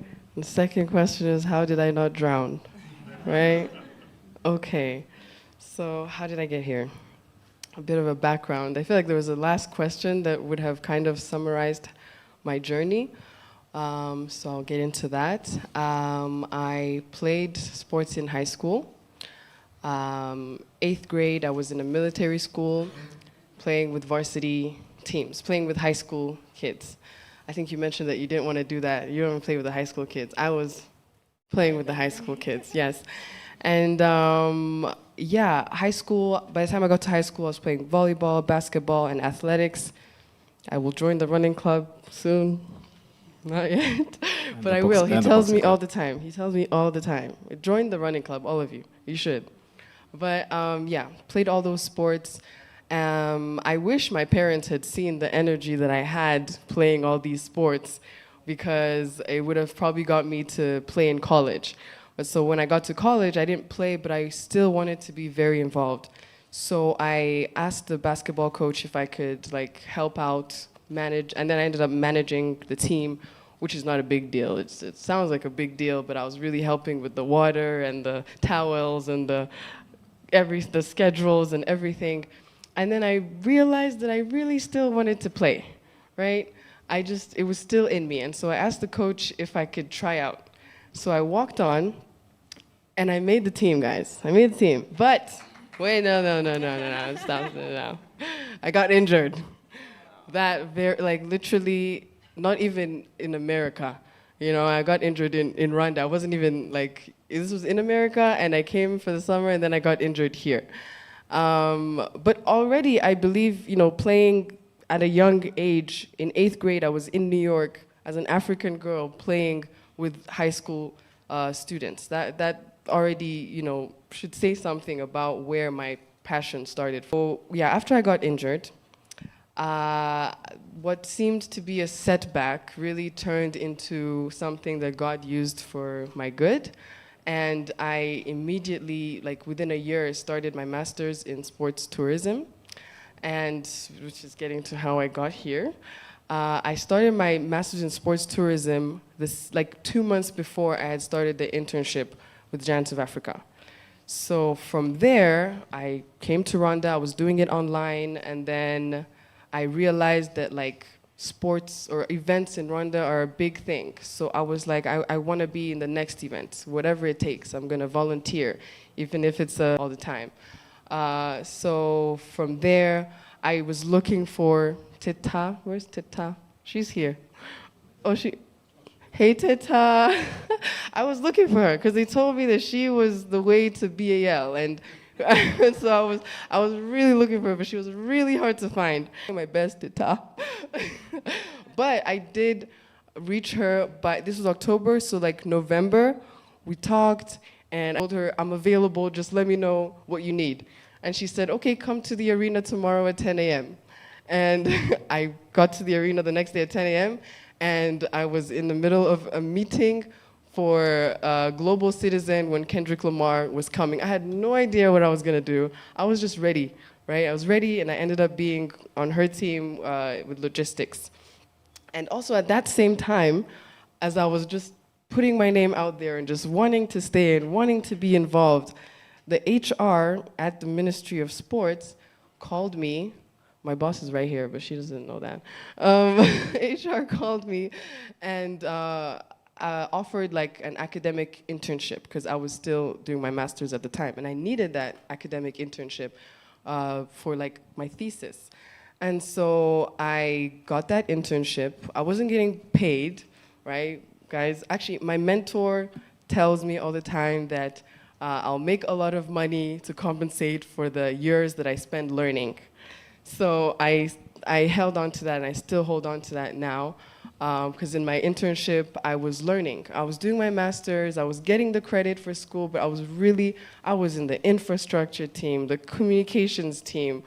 The minister at the time literally called me into her office 2 weeks into my internship, and she's like, just handle communication. Because I came in where's the communication? Why don't we know about the clubs? Miss Ma'am. You see, why don't people know about what's going on? Why we need to, tell them. And so she told me to be in the communications team. And so I helped with the communications team. And my internship was only 6 months. And as I finished my internship, I also graduated, and there was an event manager position at the ministry. It's not something that I got by favor, because working for the government, you have to do a test and an exam and an interview. And so all those grades, I worked for it. I'm grateful that the ministry wanted me to stay there as well. So yeah, that's how I got there. And how did I not drown? I have great leaders like herself. who honestly are able to even let me be in spaces like this. I think 2 weeks ago, the president was saying that to the youth that we should invest in ourselves, right? And so I really appreciate my bosses for allowing me to be here, because this is me investing in myself too, speaking, talking to you all, letting you get to know me. So yeah, that's how I did not drown. I'm still not drowning because of my leaders. And yeah. Thank you, Paula. I'm going to split. So there was a question about using this opportunity to kind of ask for something that you may need. support. So I'll give that to Yannick, if that's okay. And then, Jude, if you could answer just around some of the clubs, or how do you bring more awareness to the different opportunities, the clubs and things that are happening here? I think there was a question around understanding kind of all the different things that are happening here, and how people can know more a bit about that. Okay. So. I'll be concise. I think Instagram is to my generation what Facebook is to my parents' generation, respectfully. And so it follows that TikTok is to the younger generation what Instagram is to mine. And so we have placed quite a lot of focus on Instagram. And I would imagine that if we wanted people a little bit older, we would go to Facebook, and if we wanted people a little bit younger, we would go to TikTok. We've done neither one of those things, and so I think that's probably one of the next things to do. I think marketing itself is fairly straightforward, and one of the other things I would add to it is the act of storytelling. We have had at this point, hundreds of people who have come to visit Kigali, and they would pass by the running club. And we have people working in the country for a few months. We have tourists who are here for a few days from all over the world. And then, of course, we also have stories of the people who live here. We have stories of people who have returned. Good. Thank you so much. And Yannick, the floor is yours. Sorry, what was the question again? So if you look at, I think Christelle was asking about, now we're in a space where we have the international community, so if you look at some of the things that you might need in helping you with building the federation, or speaking just, what is something that you would request from the international community or people that are here in this room? Access. Christelle, did I? Yeah? Okay. I think the two things that come to mind would be access and initiatives. I think access opens doors, and initiatives helps you walk through them. So I think this opportunity of obviously being one, meeting people like Mr. Victor Williams, is one of them, and not just what I want for the federation, but also just learning from his experience, learning what he's achieved. I was just Googling him there, actually. I was very impressed. And so this is, it's really opened my mind. I think for what we're doing, the young people in leadership positions, what we want obviously is just to be seen, is to be heard. We do need support, we do need help, and there's only as much we can do, and sometimes we just need a little kick, to get us where we want to go. But opportunities like this, access and initiatives like this will go far a long way for us to get to where we want to be. That's great. Thank you, Annie. I've pulled some different things from all three of you, and I love how it connects to really what Champs for Change is doing. When we look at kind of what they've talked about, there really isn't no clear pathway, linear pathway. You can move all around. So there's many different ways to get to that end destination, starting now. And so as we look at an ecosystem that is still growing, and you have people that are working really at the grassroots, how do you continue building while this is actually growing, and looking at the mentorship and the different support that Champs for Change is doing to really help young people with that. And then Yannick touched on kind of access and opening the doors. So I think there's lots of opportunities for young people to get more access, but I think it's important as well, look at your passions, the things that you love, and really the initiatives really start with you. And it's a lot of what all three of these panelists here are doing. If we can look at, I guess, if each one of you can really share just one key thing of, if you look out 10 years from now, what you hope to build. What is one key takeaway or something that you'd like to share with the people here in the room? Just take like 30 seconds for that. We can start, yeah, let's go and start with Jude and we'll walk our way back here. Growing up in the UK, one of the things that I had noticed is how easily accessible hobbies in sports were. And so when it came to selecting athletes to represent the country, you had a massive pool to choose from. One of the differences that I found here is, I will give a very short story where first time I ran the marathon, my grandma asked me, "Did you win?" And I explained no, and she asked me, "Did you get paid?" And I explained no, and so she was like, "Well, why did you do it?" And I think one of the things that I would love to see is that shift in mind change where we start at least at the hobby level and appreciate what sports can do for us. And that way, when it comes to selecting potential athletes, we're not selecting from a handful, but from the entire country.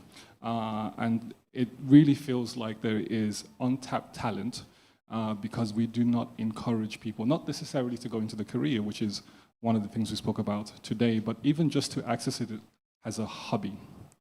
And I think once we encourage people to partake in activities in any meaningful way, I would imagine that we would see a much wider array of athletes to choose from, a much wider array of sports to choose from.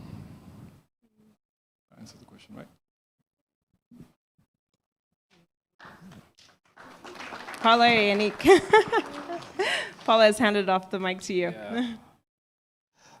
So I started Soho with what I had. I didn't wait for to have a big bank account or anything like that. I just started Soho with what I had, with a gut feeling that I wanted to create a space for people to live a healthier life, to get fit. And then I ended up in boxing because of the talent and the passion from my days as a boxer.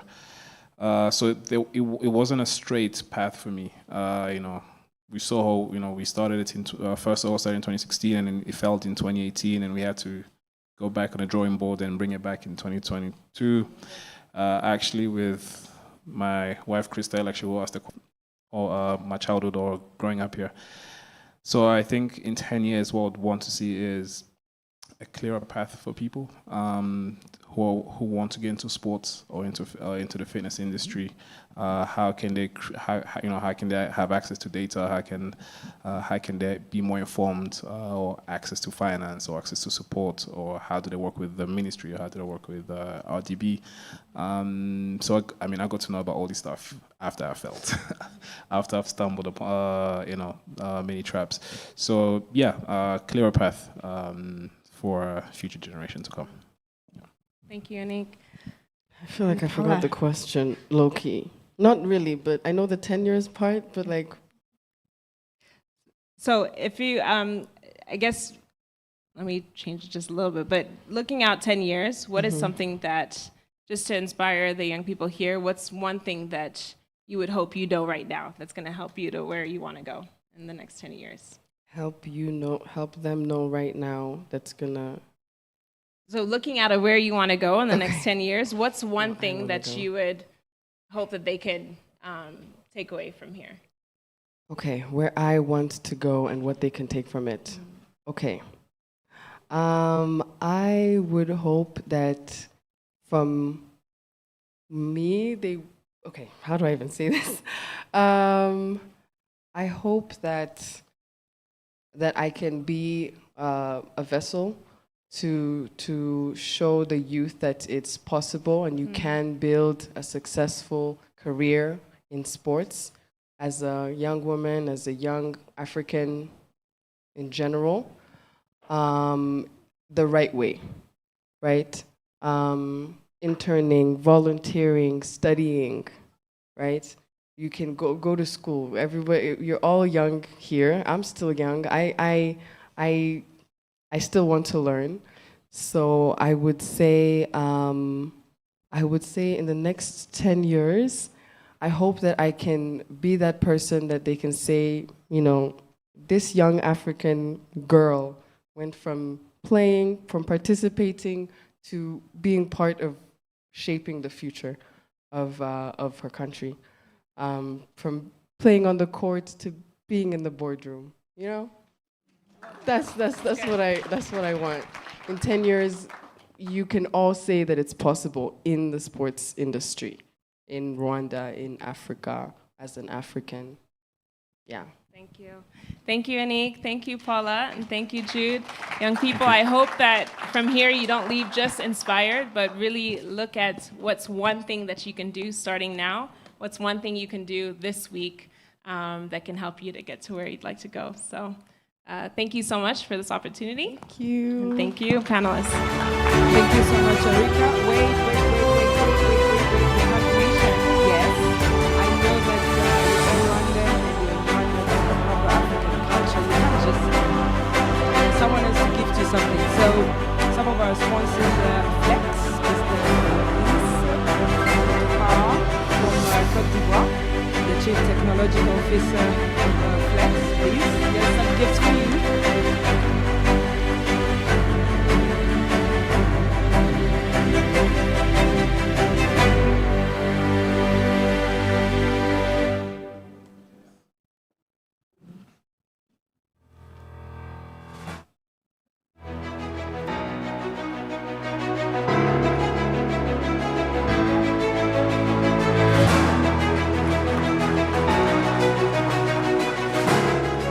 Thank you so much. 1 second, I'm coming.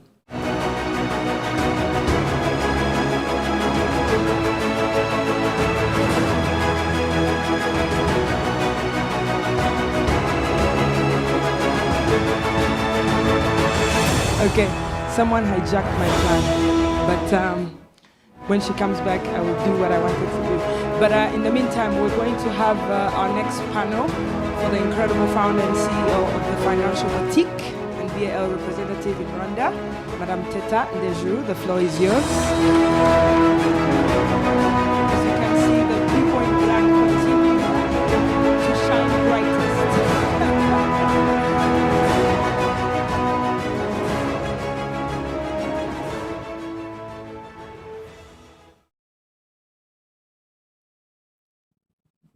I guess this works. Hi, guys. How are you?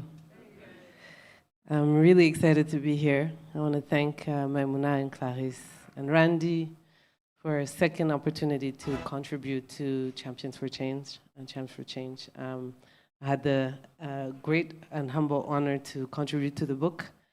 And tonight I have this great opportunity to get to talk to these amazing people that have shaped a lot of what we're seeing in African basketball today. So throughout the conversations tonight, we heard about dreams, about opportunities, about pathways. And well, I think that now we kind of have to think about systems, because great athletes don't just emerge, right? Great arenas aren't just built. There are systems that and ecosystems that are needed to be put in place for us to be able to thrive in that sport.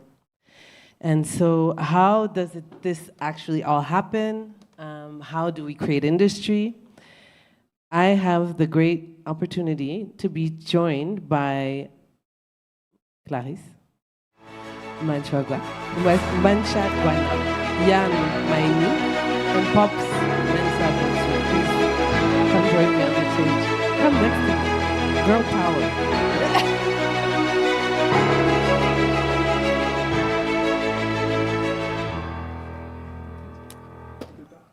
Ça va?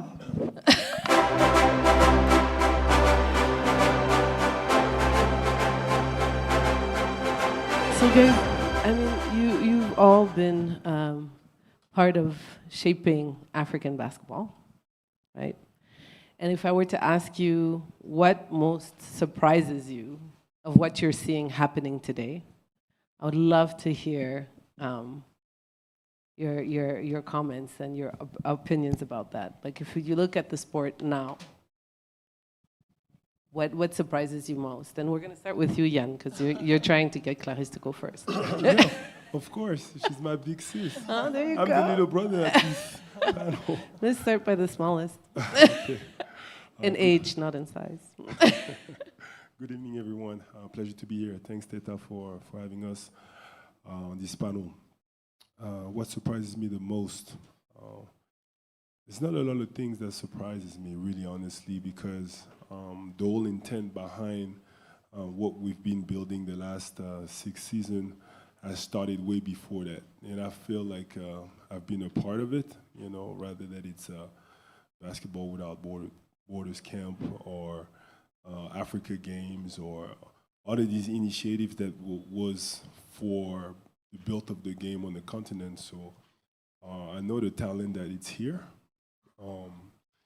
If I may say something that maybe surprised me is how fast, you know, we grow from season 1 till now. You know, maybe in my dream I thought this was going to take a bit longer to get there, but we're here on the verge of seeing a Tigers versus Petro de Luanda final, which is something that we. Yeah. No, this is something that we've dreamed. You know, I think that when we came here 6 seasons ago and under the big push of His Excellency President Paul Kagame here, wanted to build an arena to host the BEL. You know, we always was expecting that maybe one day we'll have a Rwandese team champion, and it's soon. I don't want to jinx no one, but Let's not. It could happen. It could happen Sunday. I'm just saying, just to be in that position, because you know a lot of the thing that's happening on the continent, a lot of it needs proof of concept. You know, and when you get to that part, and you actually see it and you live it, then there's no more excuses. So you know, I want to be very transparent. I love my brothers from Petro de Luanda, but there's a part of me that's like, oh, okay, we're there. Here's the first opportunity to have this full circle moment for this country and to maybe be inspiring other countries that wants to do the same thing. So yeah, so in a nutshell, that's what's impressed me the most. If ever we don't win on Sunday, we'll all come for you, yeah. Please, don't. Pops. Oh, okay. For me, nothing surprises me. The only thing that's surprising is that it took this long. You know, understanding the power and the opportunity that lies in Africa is one that, you know, I feel like has been apparent for a long time. It's just waiting for the world to take notice and for action and intention to happen. And, you know, to piggyback off of Jan's point, excuse me, it also doesn't surprise me how fast this happened either, because it's the power behind sports, especially professional sports on the globe. And, you know, with Africa's, the direction Africa's going in, whether it's mass population growth, mass urbanization, and mass consumption, you can see how something like the BAL in season 6 can already look like a polished product. You know, like I'm sitting at the game and I forgot for a second that I was in Kigali, Rwanda. But then when it dawned on me that I was in Kigali, Rwanda, it warmed my heart. But it didn't surprise you. It did not surprise me. So I'm hearing leadership, I'm hearing the power of sports. I'm keeping the best for last. Clarisse. I won't talk about surprise, but the beauty of having a system where mostly girls, the process doesn't have to be a lottery ticket. You have a proper place where to train your talent, maximize it, and hopefully expose it at the highest level. That is the beauty of this process. And what would make it, in my dream, more sustainable, transformative, is that it progresses alongside with education. Again, that's why we talk about behind the game, because as our leaders are advancing it at a higher level, our youth must learn the processes, not only to get there, but also to take leadership as the current leaders will eventually one day be replaced, because at least through sports in my country, on my lifetime, what I see is that when an amazing generation does great results, there's not right away a replacement. It takes forever, and the results are not consistent, they do not accelerate. So the beauty of us being in this room, the beauty of what we have done, the beauty of what we want to see in the future is that there is a progress that is in various areas that can be sustainable and transformative along the way. That is what I hope for. So you guys are already talking about systems, platforms, leadership, how to use the power of sports to be able to create scalability. And so I'm wondering, Clarisse, and I want to stay with you. You've evolved in basketball over decades now. And I'm just wondering, when you look at the opportunities for girls, for youth today, what has changed the most since you started basketball? Like, so you talked about lottery, just an opportunity, but what else has changed? I think having real examples of what success looks like. I've often been asked, who was your role model? And I remember that I didn't identify one right away because I didn't have television until I was 17 years old. So it's hard to say Michael Jordan or other name because we did not have television. But when I think really hard, it was seeing my mom never giving up, having 4 kids like myself this tall and having to feed us in a country that was going through civil war. So having real examples. I remember the first time in Mozambique we did Junior NBA. Ruth Raleigh came, which is an amazing WNBA player, and our kids in our program thought that she only became as good because she was rich. So they cannot relate with people that are not like them. So it's important to have examples of success that are spoken about, that are discussed in school, so that they can see themselves in the future as those people. So I think it's one of the things that is extremely important. I love that you brought in mentorship, right? Because I think that once you can imagine it, you can become it, right? And you can stay prepared and unsurprised and grab and seize opportunity. And so I'm wondering, Jan, I want to come to you. You spent many years competing at the highest level in the NBA, right? And today you're looking at opportunities through an investor lens. And so I'm wondering, the biggest mindset shift, from going from athlete to investor. Okay, from athlete to investors, it's a very humbling moment in my career, because as an athlete, you are basically following a schedule, it's your day-to-day, you go to practice, then you come home, you take a nap, you go to the game, you got to perform in front of 20,000 people. After the game, if you have a good game, you are the king of the world.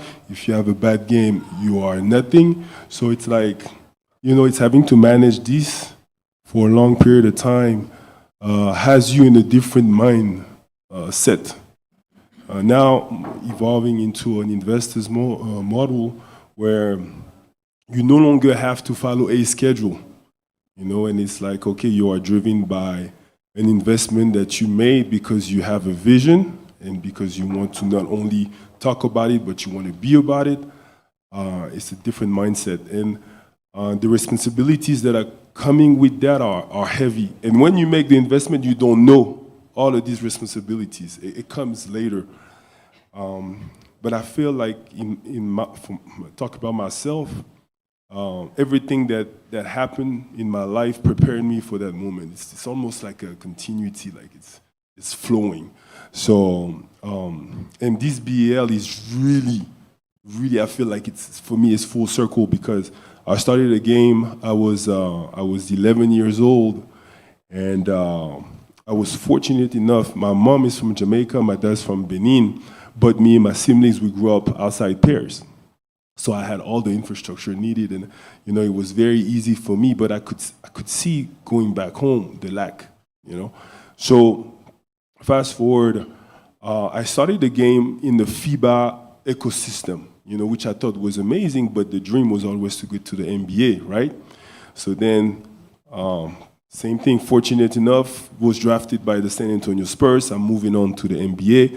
I have a 13-year career, right?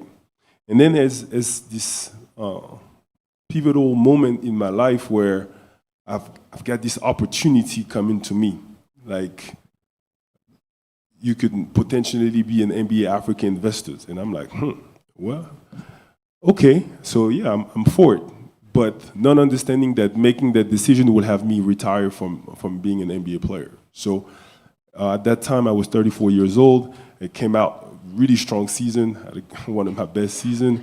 And I had to make a choice. And for me, I always seen myself bigger than just an athlete. So even though it wasn't that easy, it was easy. I knew I wanted to do something bigger than just playing. So I'm saying that is because to understand that being here, I feel like I know both sides. This BAL is a joint venture between FIBA. We have the president, Manav, over there. Welcome, President Manav. It's really a joint venture between FIBA, and we have our CEO, Claire, right here in NBA Africa. So welcome, Claire Kamanzi. So it's like both worlds coming together, right? And I feel like it's me. It's my career. So anytime I step in the room here or anywhere, I feel at home. Rather than it's my FIBA family or my NBA family, I feel good. So I feel like everything prepared me to be here. So now I have my vision, and this platform has now given me a tool to go about, what I believe it's next for me. It's very impressive, Jan, and we're so happy that you decided to invest. Merci, Teta. Pops, you worked as a player, as an executive, as a scout, an investor. What separates sports ecosystems that grow from those that stagnate? Consistency. Oh, you were not surprised. I wouldn't say I'm not surprised. It's just what I'm experiencing now. I started my academy in Ghana about 8 years ago, and I named it Seed Academy Ghana in homage to what Amadou has done for the game of basketball in Africa. And one thing I had no idea, I knew nothing about doing an academy or developing the game, but I knew I had a passion for it, and I knew I had to do something. And so for me, every year we would do a camp. And as the years went on, we had to figure out how to build on what we had done the year before.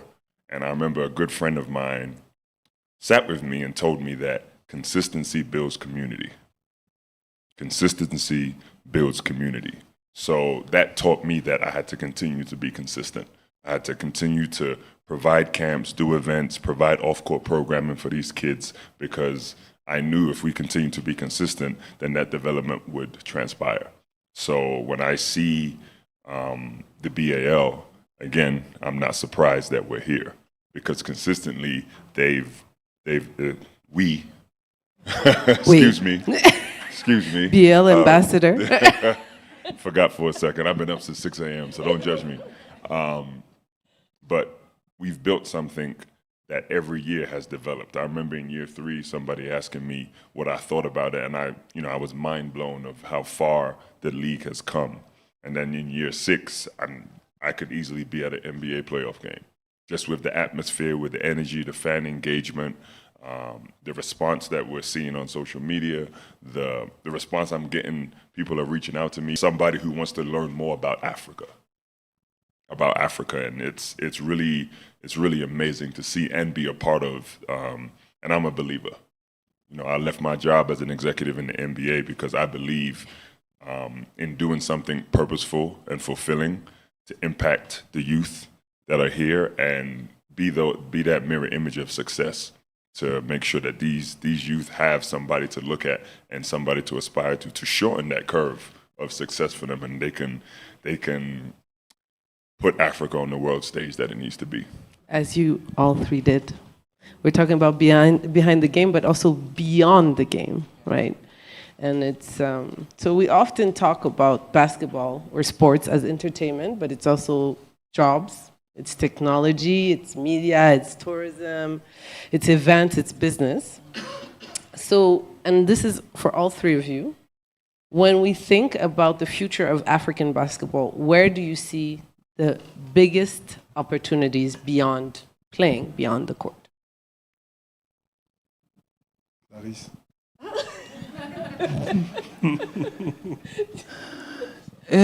You're a good big sister.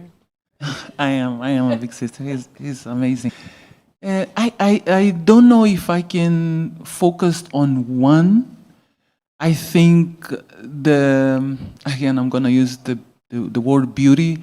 I think what the sports is doing is opening the eyes of every layer of what it takes to show the game of the day of the game, but the preparation for it involves so many professions, so many opportunities. It's just a world in itself. So I would not focus on one, and this is the magic that I hope youth see in what sports is doing, the jobs they will have, and sometimes the question is, I don't play, what should I do? It's not just what is there, it's also what you can bring. My brother Ian came with a young guy that is assistant but is into technology, and I was talking to him like, you can bring something innovative for the game. You don't have to wait for something to be set and you have to you can bring, so it's just a planet on its own. So I'm gonna give the word for my colleagues because I don't have one response, but what excites me is the possibility of open youth's mind to understand how many job opportunities are there if they were just get married with education, get married with research, get married with asking questions to the people that are here, that have been successful in their careers, and they can learn something from it. This is what we are hoping, that they're not just waiting for answers, they are curious, they are hungry, and they have the right attitude to advance themselves. And that's why it's amazing, the Ball for Hers and all of those amazing programs that are here that need them to also say, hey, I don't like what you're doing, maybe you can add this, maybe you can see it that way. Maybe that's a whole new planet that 200 years ago when I was born, we didn't have it. 200 years? Yeah. Please, brothers. They say that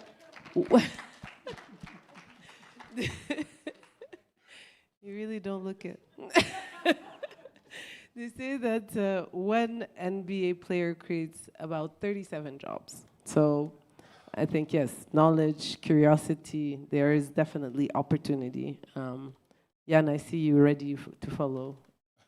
Now, a quick one. I feel like the opportunity created is also the opportunity to compete at a different level, not only on the court, because what we do best, athletes, is compete, right? This is the fire in us. Every day we lace them up and we compete, practice, games all the time, and we thrive on that. But you don't have to be an athlete to be competitive. And actually, when you enter the world, the regular world, the real world, because us, it's like the 1% of us playing in the NBA, we think that once you get out of that world, you are, in a very humble way, you understand that you enter different industry that are just as competitive, as we are on the court. And I love that, because now, with the BAL and what's going on in the sport in Africa, you're going to have champions that are going to rise up. You're giving now a platform for the ones that are not athletes to excel, and they don't have to excel outside the continent. Now they could excel at home. So that's the opportunity for me that I'm looking forward to, because not everyone in this room is going to be successful, depending on how you measure your success. But in my eye, it's also, we're going to see the very best.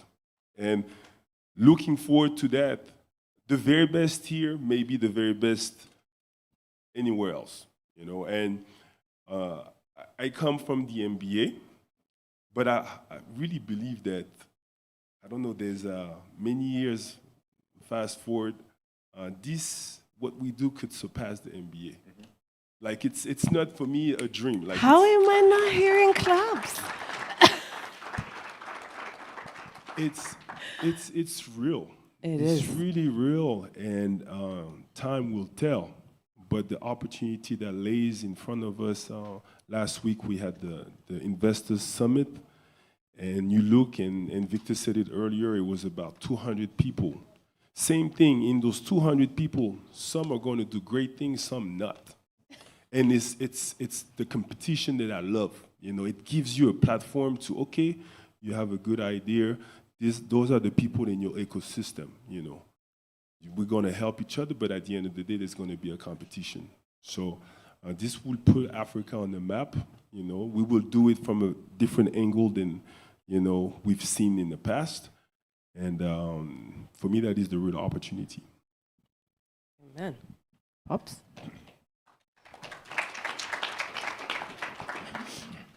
I'm going to piggyback off of Jan's point because he stole what I was going to say. But, you know, for me, I think we have to put it in perspective. What we're looking at now, if I told you that you could get in the NBA in year 6, what would you say to me? Anyone? If you could get in on the NBA knowing what we know now in year 6, what would you say? And what would you do? And so I think, to Jan's point, it's greater than that. The NBA is a national basketball league. That's one country. We have an opportunity for 55 countries. I don't know if Claire and Amadou are anticipating the league getting that big, but it's not just a domestic game. This is a continent. And I feel like the impact of having these permanent franchises in these respective countries is only going to allow for development across the board, in the sense that, yes, there's going to be a continent-wide league, but what do you think, what is that going to do for these respective countries? You know, they're going to develop their own leagues. They're going to have a grassroots system. They're going to develop players. They're going to have their own little ecosystem that they can build. And I feel like in 10, 15 years, this league is going to look very different. And to Jan's point, it's an opportunity to do something special, if not more so, than the NBA, because of the impact it's going to have on our continent. If you see the games that we watch, the Minister of Sport from Ghana was here, and anybody who, I'm sure some people from emerging markets like Ghana, they don't look at basketball as a viable direction to go in as far as career is concerned. And when he got to see the ecosystem, when he got to see the games, he got to see the fans, all he could point to was the careers and the jobs that have been created just by the presence of the BAL. And that, to me, is going to make my job a lot easier, because now the powers that be get to see. They get to see the opportunity of a sport that they once looked at as a hobby and a waste of time is going to have an impact on their country at an exponential level. So, you know, I'm really excited about the opportunity that the BAL is creating, not only for these different franchises, but for the respective countries too. I agree. I believe Claire once said that 250 million? To the GDP, the BAL has, NBA Africa and the BAL has contributed over 250 million. Only BAL. I have the great opportunity to interact with these people at least once a year. And I would be remiss to not open the floor for you to be able to ask your questions and interact with them too. As you can see, they're wonderful people. So I'm ready to take, and I think we take maybe 4 questions, answer those, and another 4. Is that okay with you guys? I see one. Go ahead. Can we have a mic? I'll go. Clarissa, I'll go. I'm still an athlete even though I'm 200 years old. Bless you. 200. You still got that first step, I see. Bless you, bless you. My name is Temari. I'm a radio personality, and I'm happy the fact that there's behind the game. I've realized that there are opportunities behind just being on the court. However, I have a question. In Africa, what parts of investment are missing that you are looking at to invest in? Thank you. The ease of it. I think it's easy for to go to investors and ask them to invest in Africa, but they often look at de-risking. They often tell me, oh, it's Africa, there's going to be corruptions, there's this, that, and the third, and that makes it difficult. And so I feel like when it comes to investing, the de-risking side of things when it comes to Africa, and I think what the BAL did this week was open people's eyes that it's easy to de-risk Africa. And Africa, there's opportunities there, and there's opportunities for real growth and development. And, you know, I think across the board, if we start opportunities like this and creating ecosystems like this, the investment from outside is going to be coming in, it's going to flow in. So I think the de-risking of Africa is what's going to allow for ease of investment. I may piggyback off what Pops just said. Get your own point. And also piggyback off what Victor has said earlier. The infrastructure part is what's, I believe, the biggest thing, you know, especially when you look at what's going on in the world right now. I spent a lot of time in San Antonio, Texas, and they just signed a new project of a new arena for $1.5 billion. So I'm not saying that just to throw numbers out there. It's just to understand even though they are in a different ecosystem and the business model in America is different, but they're not doing that just to do it. It works, you know. So for us, it's time to have like high standard sport infrastructure that are serving us, you know. Not just to have them, but because they are essential.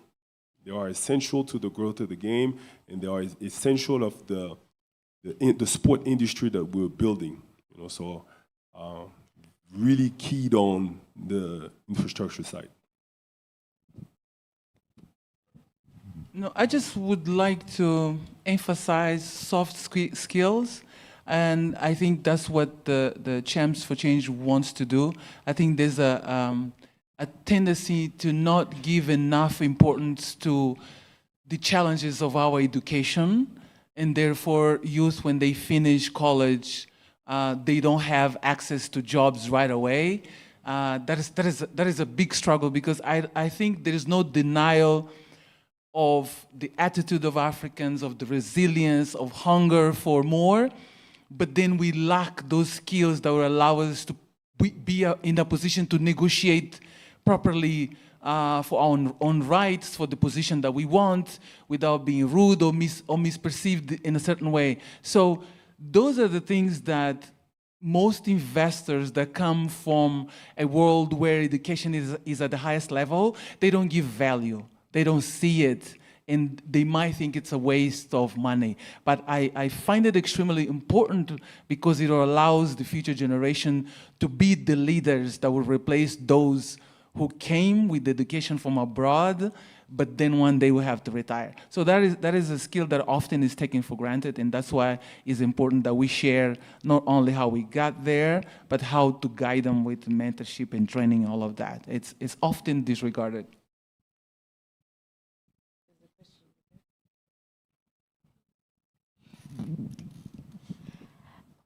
Good evening. My name is Juliana. I'm a media personality, and I have two questions. How can brands support African athletes authentically?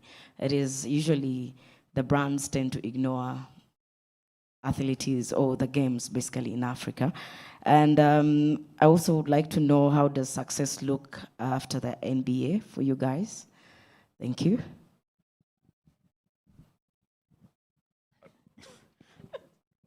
Brands could invest. brands could take the next step in the initiative to invest in the league, investing in the ecosystem, and understanding the ecosystem that has been developed, and that there's opportunity there. And to your point, to your question about life after basketball, well, I was fortunate enough to seamlessly transition into becoming an executive.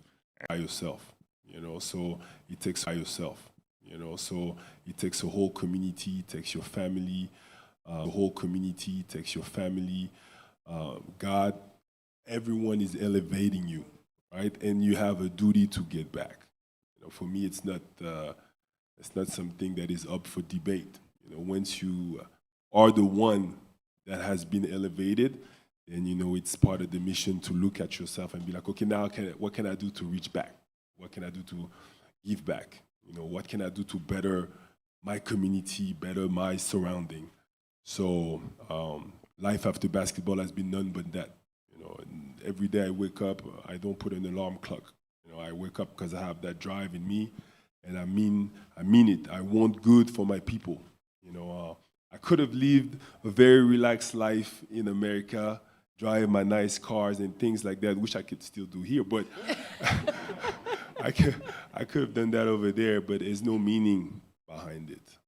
Sometimes I'm mad and I leave Benin. I live in Benin now, my hometown, and I leave Cotonou and I'm so mad because a whole other thing happened to me, or it didn't go the way I wanted it to go. And I kid you not, I get on the plane, I'm like, oh man, I'm off Cotonou for a good month. And the very next day, I'm already booking my way back home. It's like there's nothing like home. So that is my mission. That's my after basketball. Okay, we're gonna take, wow. Okay, we're gonna take those last 5 questions. Are you okay, guys? We're going to take those last 5 questions, and then let's take all of them, and then we will answer one by one. Is that okay? Okay. Hello. And if you're directing the question to someone, you can also say who you're directing the question to. Okay. My question is general. So I'm David. I'm from Cameroon, and I want to speak about governance. We know one of the reasons now, as Mr. Williams said, is the fact that we could partner with strong governments that also share the vision of expansion of the ball, right? So now we know that the leaders are not everlasting, right? They're going to pass away. So how does well, yeah, not in that way, but yeah, they're gonna do something else, not pass away like that. But so my question is, how does the ball ensure the transition of the vision of the ball across these different governments?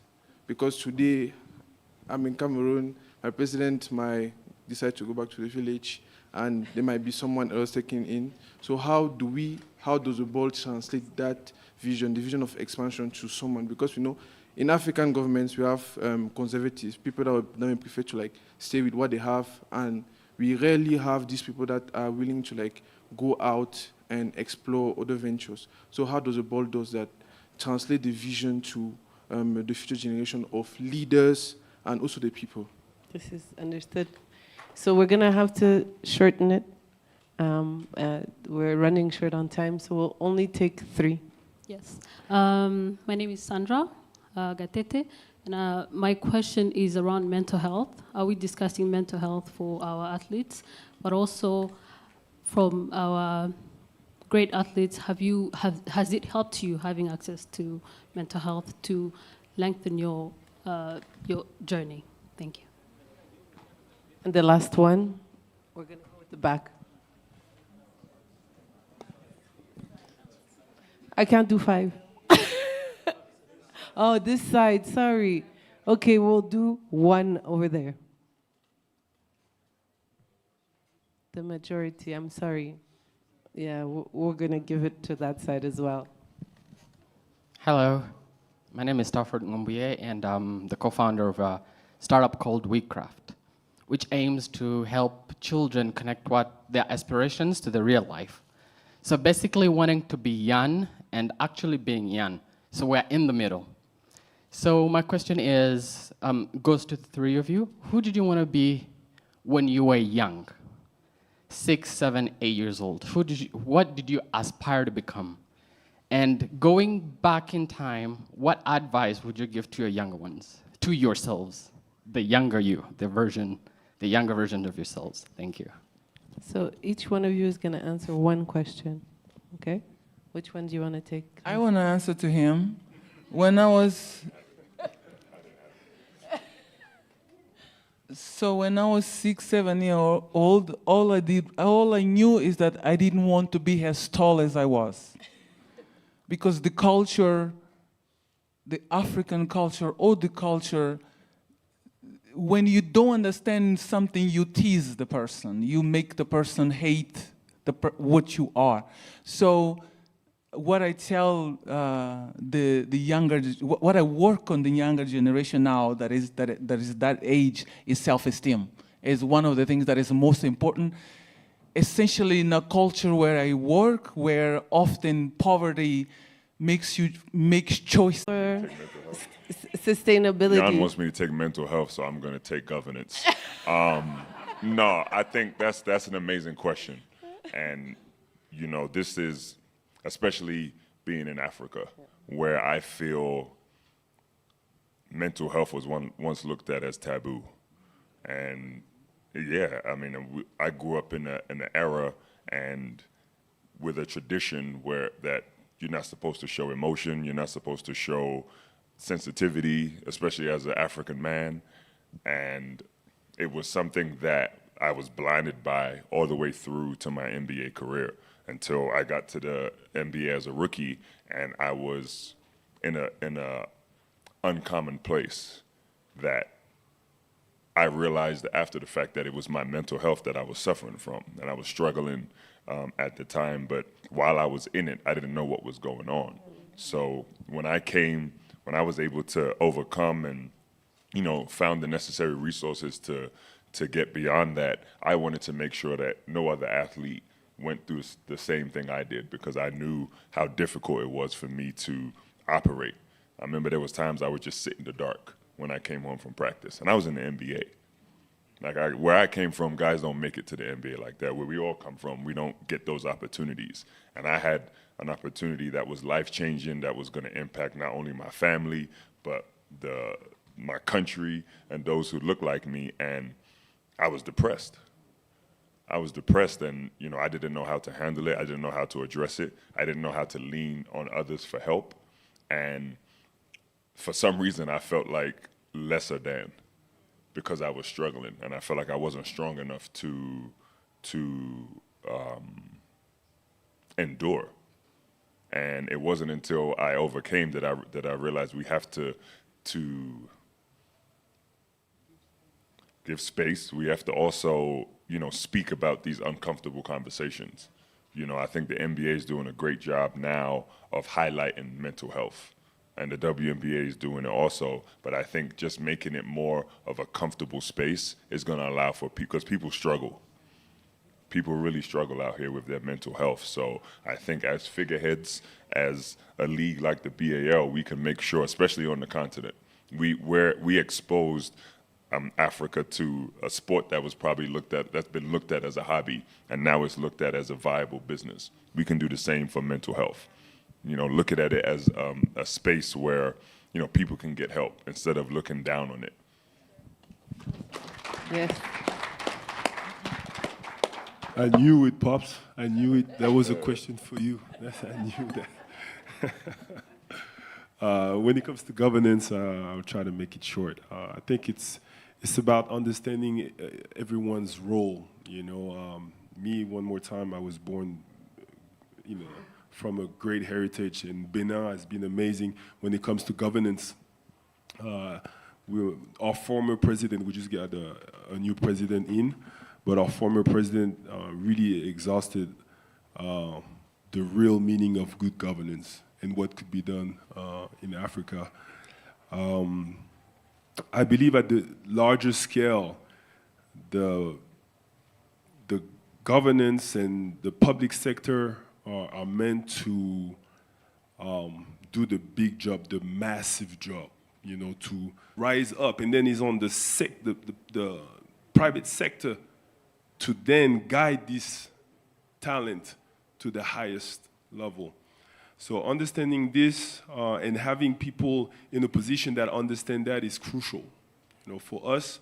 And you have an example here in this country where you have a good governance that understand, that have a vision, and then you have the private sector that rallies around it to elevate the product. So yeah, so that's pretty much it. And I wish that what's going on here in Rwanda is seen and that it could be used as a model. Because like Pop said, we have 54, 55 countries in Africa, not all of them are going to be part of this BAL. But if you have 10 of this, 10, 15 of these countries that get it, we are going to be very well on the way to be one of the best sport league to ever exist on this planet. So I believe that by answering the governance question, he touched on the investment question as well. Asher, you forgot to tell them to wear black, because these are not only amazing athletes, but also amazing people, as you got the opportunity to see tonight. If there's one thing that I've heard tonight is that it requires vision, investment, and leadership to be able to build these ecosystems. And most importantly, it requires people who are willing to build opportunities for others. So I want to ask you to help me thank Clarisse, Pops, and Jan. They are those people. All right, please, before you go, you need to take a nice picture here and look at the incredible gentleman in black.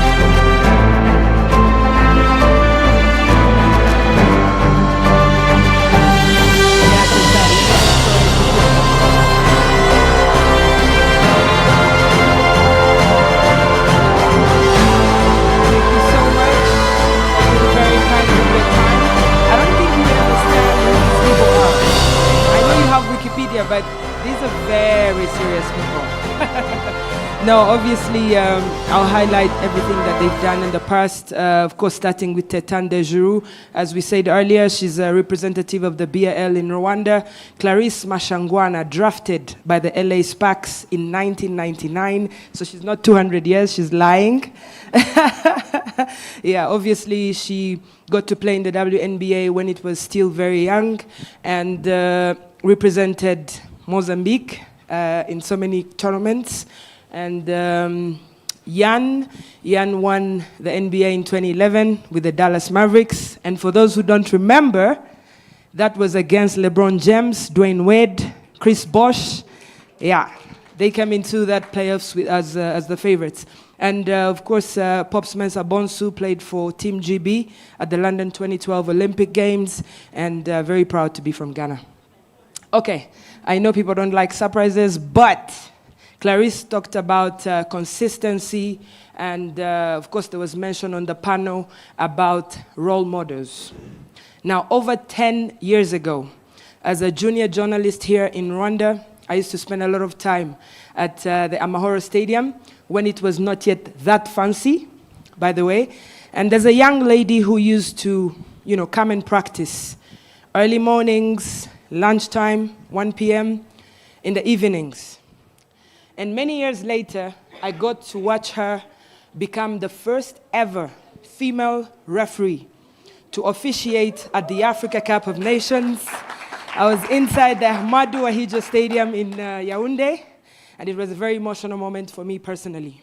And a couple of years or months later, she became the first ever female to officiate at a FIFA World Cup.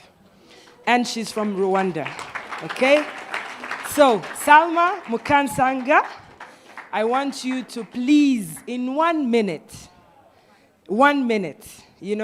talk to these young people so they understand that, yes, we have, other nationalities from Africa who are successful, but a Rwandan someone from Cyangugu. Do we know where Cyangugu is? Cyangugu is 9 hours from Kigali, huh? But she's gone to the global stage. So success is not very far from where you are, okay? So Salma, the floor is yours.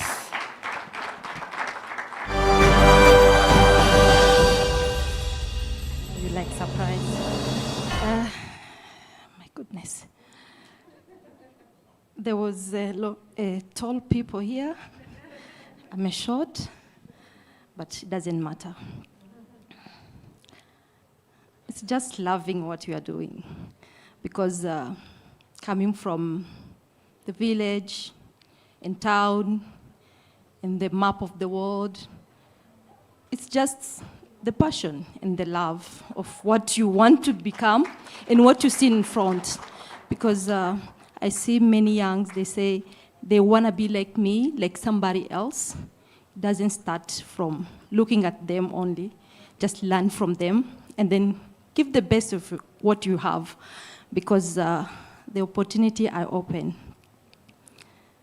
It's open even right now. Because when there is big people here, take their hands and ask, what can I do? I'm this person, I want to be like you. Tell me. And then grab their phone contact and their email, because it's easier. Nobody can come at your home telling you you're gonna be a star, never. It doesn't work that way. It's just go and knock, because I came from the village. I don't even know who is the leader of the village and whatever. And I don't know where to knock. But the moment I understand, there is always a possibility to go far. I know there is a door to knock. That's why I start to knock. But guys, you have hope, I understand, but also move out from your comfort zone and fetch for where there is opportunity. You can be a volunteer. It doesn't mean you can be an athlete. Even volunteer, you can become like on top like Paula. Why not? It doesn't mean you need to be a player and whatever. No, opportunity are outside, so go and grab it. People always know something happening outside Africa. I mean young one. But they don't know what is happening within their own country because they are not interested. Don't think the opportunity will come because you are Rwandese. It's happening in Rwanda, you are Rwandese, you have to get that opportunity. Never. Never. Outside people, they are singing how Rwanda is going very far. But we don't understand that. Why? Why? Let's grab the opportunity. Let's enjoy. Let's participate in our event. We will understand the opportunity, where they are. Because when people they are here, we want to be like them. But we don't take action to be like them because it needs to start from now. I learned how I can be like this madam, even though I'm not playing basketball. But there's something picked from this event. And what can I give like me? I'm not going to give money, but I can give my time. Because I want to learn also, because soon, after 1 year, maybe I will be sitting here. Why not? So guys, take all the opportunity, run from them, because they say there is a international people here, partners, sponsors. Yes, sometimes we need to run behind them because they will not come to us. We need to run behind them because we want their money to progress. So let's give what we have and then have this interest, at least to gain from them, because they will not see your name and then come to support you. No. Show yourself what you want to become or your dream. Sometimes they're going to even give you advice. Not money, even advice can help you. I didn't get money in the first.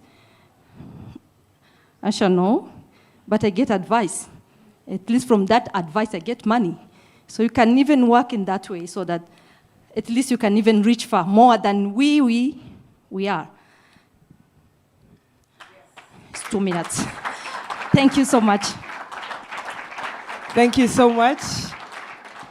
Salma, by the way, she has money now because she's a UNICEF champ for children. Yes. So she's able to give you some money. Anyway, no, thank you so much, guys. Obviously, I want to request you to clap for yourself because it's a Friday night and we're here listening to incredible people bring all of this together. Please, can I have that image? Yes. When you look at that image on the screens, how many people, who knows more than 10 people? Please wait, and you can't count me in your 10 people. No. No, Marie, you're not eligible to even think about voting. Yes, more than 10 people. Ooh, okay. Anyway, I'm going to invite one of the book contributors, and by the way, you will have an opportunity, like was said earlier, to walk away with a signed book here and learn some of those stories. The contributor that I'm going to invite in 1985, when the FIBA Africa Champions Cup, which is now the BAL, he won it with a club from Mozambique. So he played the game, was a referee, was a commissioner, became the Basketball Federation president of Mozambique, but now is the current FIBA Africa president, Anibal Manav. Please join us on the stage. 1985, how many of you were born? Guys, you don't have to hide your age. Yes, I have one question for you, Mr. Anibal. When you wrote the book, when you contributed to the book, between that time period and now, what is it that you wrote that has changed in that time period? Good evening, everybody, and I'm lucky to be the last one because I'm going to speak not more than 1 minute because you all said everything in this. She asked me a good question.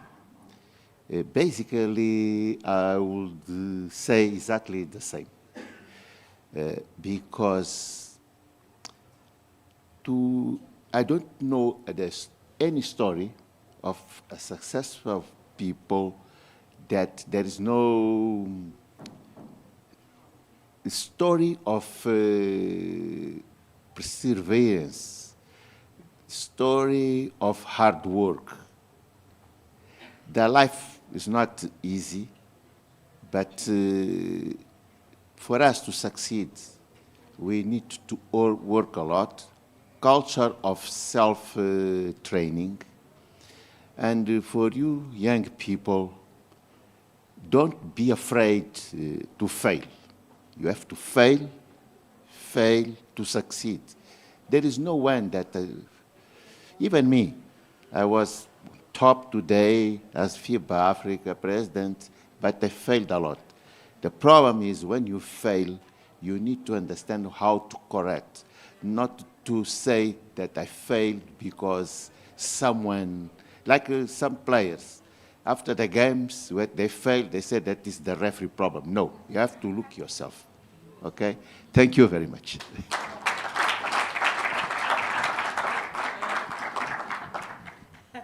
Thank you so much. Obrigado. Yes, as you can see, I speak some Portuguese, guys. Does anyone speak Portuguese here? If you're not, no. No. Yes, Jude, I know. By the way, it's lovely to see you guys here because I know you personally from different things and in the last 5 years, so it's great to see you here, sharing. When I look around, I see people from so many nationalities. But I want to hear from a young Rwandan mentee before we go into the next session. just what it means to see this many people in Kigali, at the BAL, on the sidelines of the BAL, sharing all of this knowledge. Young Rwandan mentee, yes, please come. Again, it's the people in black. Please, here. Hello, everyone. My name is Brenda Abeza. I'm Rwandan. I'm 22. I'm a mentee. I participated in the BAL for her Power Hour. And I don't want to answer the question as what it means right now for me. I want to answer as what it means to be part of such a powerful country, first of all, that can host such a powerful event and bring so many powerful people in the room, because it teaches me that I can do it. If I see Paula, I see anybody here, I know that I can do it as well. And it teaches me that dreams, it's good to have a dream. When we were at the Power Hour, Clarisse shared that she had a dream. She said that she was almost delusional. So for me now, I don't see it as delusion, I see it as hope. I see it as a pathway, and I'm very lucky to be amongst all of you. Thank you. Thank you very much. Now that we've heard from a young Rwandan mentee, I would like to invite our next speaker, who, by the way, is a tennis champion here in Rwanda. She won alongside her daughter. So if there is anyone who's going to tell you about anything about success, it's this person. Ladies and gentlemen, the permanent secretary of the Rwanda Sports Ministry, Madame Kandi.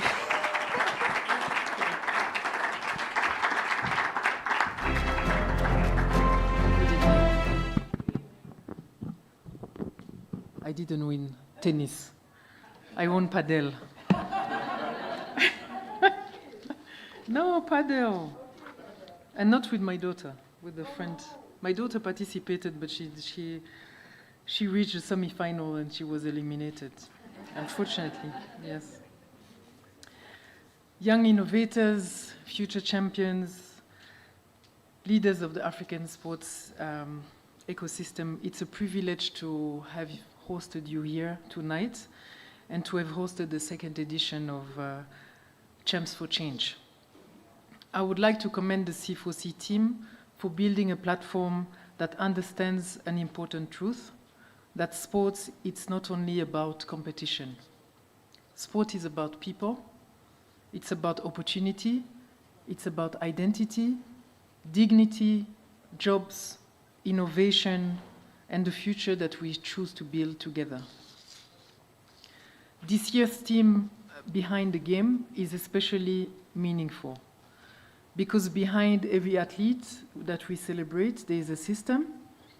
Behind every championship, there's infrastructure. Behind every successful sports economy, there are teachers, coaches, physiotherapists, analysts, investors, event organizers, but most importantly, there are young people with ambition waiting for opportunity. Over the past years, Rwanda has made a deliberate decision to position sports not only as entertainment, but as a pillar of national transformation. We've invested in world-class infrastructure, such as BK Arena and Amaro Stadium. We've hosted major sports events and competition, and we continue to strengthen sports governance, athlete development, and partnerships that connect Rwanda to global sport. But our ambition goes beyond that. We are building an ecosystem where sports contributes to tourism, technology, creative industries, education, health, and youth employment. An ecosystem where a young person does not only dream of becoming an athlete, but also become a sports lawyer, a broadcaster, a referee, an agent, an entrepreneur. Africa is the youngest continent in the world, Nearly 70% of our population is under the age of 30. You guys are here. And every year, as we saw, we have about 11 million young Africans entering the labor market looking for an opportunity. This is not simply a demographic fact, it is our greatest asset. And sport can become one of the bridges between talent and economic opportunity. Globally, the sports economy contributes roughly 5% of the global GDP, yet in Africa, the sector still represents a small fraction of it. That gap should not discourage us, it should inspire us, because it tells us how much room there is to grow. Studies already show that sectors linked to sports, tourism, entertainment, and the creative economy have some of the highest job creation potential for young people on the continent. And that is why gatherings like Champs for Change matter, because they help shift the mindset of young Africans from being consumers of global sport to becoming builders of African sport. And perhaps the most important thing we must recognize is this: we do not have the luxury of moving slowly anymore. The global sports industry is evolving in real time. Global partnerships are being forged faster than ever. The business of sport is changing, how leagues are run, how talent is developed, how fans engage, and how value is created. And every one of these changes will shape the future of African sports, whether we're ready or not. So the question for us is simple. Will Africa merely adapt to the future of global sport, or will we help define it? Because if we are not building the systems, the infrastructure, the IP, the institutions, the technology, and the ownership models ourselves, then we risk remaining consumers in an industry where we should be creators. This is why urgency matters. Not panic, not imitation, but urgency with intention. We cannot afford to always follow the movement of the world. Africa must become one of the places where the standards are set, where the partnerships are negotiated from positions of strength, and where the rules and conditions of the future sports economy are also shaped by African interests and African priorities. Because behind every game is an industry, and behind every industry there's a choice. Who builds it, who owns it, and who benefits from it? The opportunity before us is bigger than basketball. This is about building sustainable African sport industries that can create jobs, inspire generations, and position this continent not only at the margin of global sport, but at the center of its future. And what inspires me the most tonight is not only the distinguished guests and leaders that we have in the room, but the young people that are listening, the next generation. To you all, allow me to leave you with 3 expectations. First, dream beyond the field of play. Your contribution to sport does not have to begin and end with athletic performance. Africa needs builders, thinkers, creators, innovators, and ethical leaders behind the game. Second, pursue excellence with discipline. Rwanda's journey has taught us that progress is not accidental. Transformation is built through consistency, accountability, and long-term vision. And third, believe that Africa can lead. Believe that Africa can lead. Not someday, but now. The future of global sports will increasingly be shaped by African energy, African creativity, African audiences, and African leadership. But leadership requires responsibility, integrity, collaboration across borders and sectors, and all of us to invest intentionally in human capital. I believe that the true legacy of sport is not only measured in medals and trophies, it is measured in the confidence we give young people, in the opportunities we create, in the industries that we build, and in the belief that a young African child, whether in Kigali, in Joburg, Lagos, Dakar, and beyond, can participate fully in shaping the future of this continent. That is the future we're building in Rwanda, And we are proud to build it together with partners such as BAL, Champs of Change, and the other partners that we have in the room tonight. Thank you very much. Wow, thank you so much, Candy. Merci beaucoup. I would like to put, yes, please, yes. That sounded like the musical part. Another one. That can be transformative. The more we create opportunities that will educate and give tools for youth, it will replicate in the village, in the communities, and that's how things. Thank you so much, Candy, for that. I would like to quote and use so many of the words that you used here, Madam Candy, and as usual, going off script. For the Rwandans and non-Rwandans, I would like to put a face of someone who's a champ for change. He's in this room. He's a former captain of Rwanda, the basketball team, and captained the first ever Rwandan team in season 1 of the BAL. Took them to the semifinals. What was the team? The Patriots? Okay. Aristide Mugabe, please come.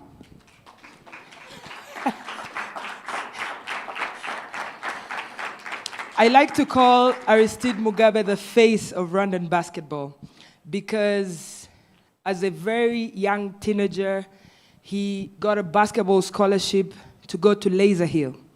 If there's anyone from Kenya here, they know that Laser Hill is one of one. Best basketball school in Kenya, and basketball has changed his life. He recently retired from, of course, the national team and also club basketball. He's taken up coaching and is working as an assistant coach at Kepler, as well as some national teams, actually, senior and junior. But if you had to say in 1 minute to these young Rwandans, whether and Africans actually, whether they've played basketball or football or any sport and, they want to be in the sports industry, what would you tell them, off of your mind?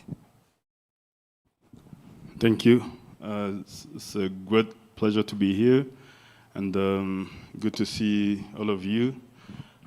What I would say, it's being in sport, it's not an easy job, but if you have passion, as some other people said before me, just like passion will make the work easy, but it needs consistency. It needs you to put in work and not looking behind. Or also, today's world, people get into business, into any kind of sport or work, looking for money.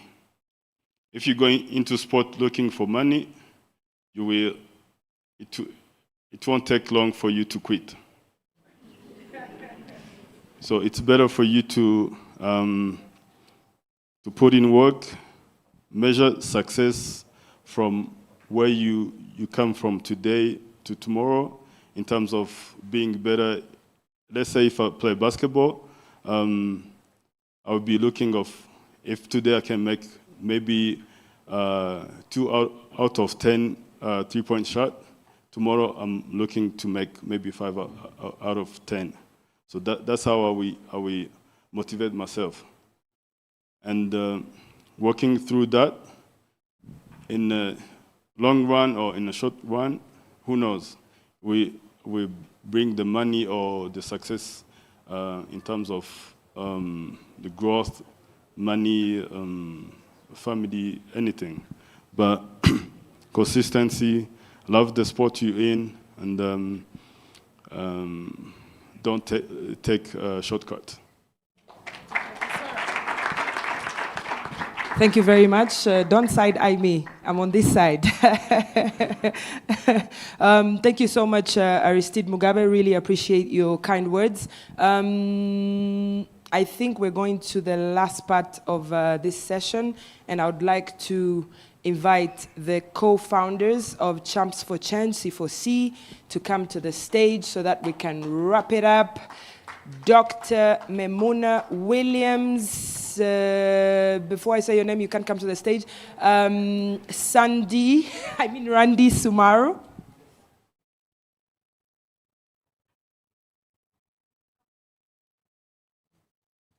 As you can see, there's a lot of whispering. But first, I'll tell a short story, 30 seconds, I promise. A couple of weeks, months ago, there was floods in Mozambique. Do we know what floods are? And these floods, of course, as you know, caused damage, took away the property of a lot of people. And among those people was a lot of property that belongs to Clarisse Mashangwana. And this was before she had to send a couple of the things she owned from her basketball career to the FIBA Museum so that she can be inducted. Okay? So what she did was get some of those shoes, partner with a Mozambican to put beads on the shoes so that they can look not really presentable, but, you know, to add a touch of Mozambique. Yeah? So when she talks about reality and saying that success, you define success. Success looks different for everybody.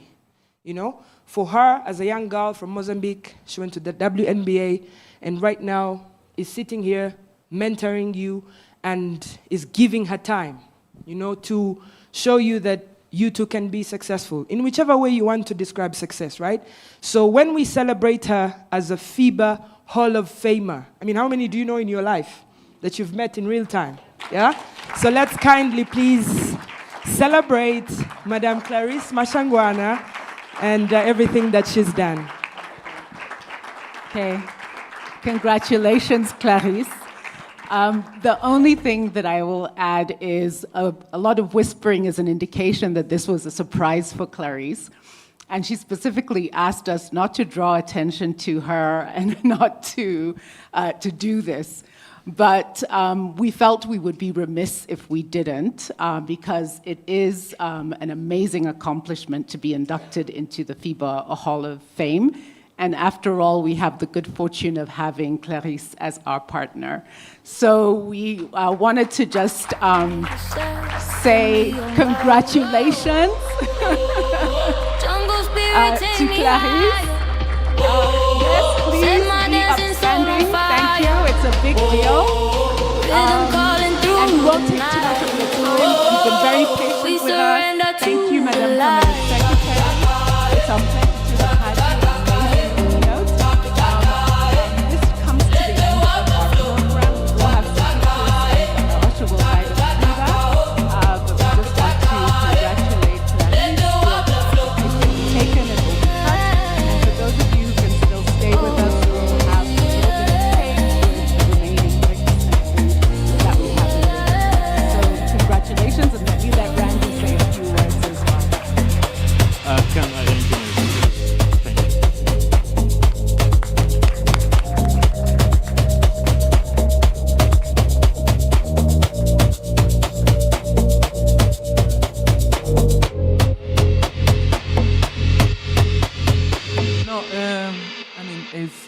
Just a huge thank you for you to staying throughout this evening. It was a long evening. It shows our passion for what we are doing.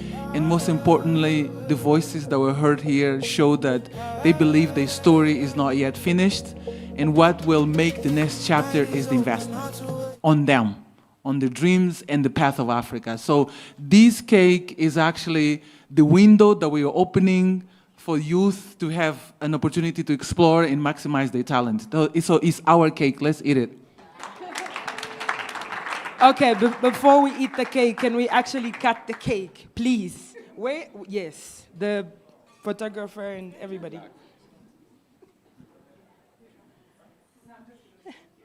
Keep moving in the heat. Baseline running through the street.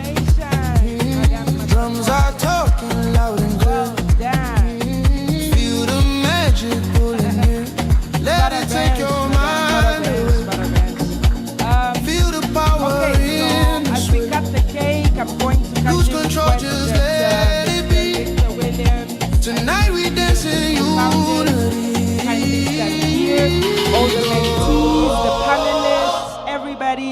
come to Let the the stage so Afro we can spirit take flow. some good pictures by We the go photographer in black. till the sunrise starts to glow. Yes, please, everybody, come to the stage. Come. Feel the rise. Close your eyes. Lift your soul. Let it roll. Please, everybody, come to the stage. How can the mentees be shy? What? You don't want pictures with a Hall of Famer?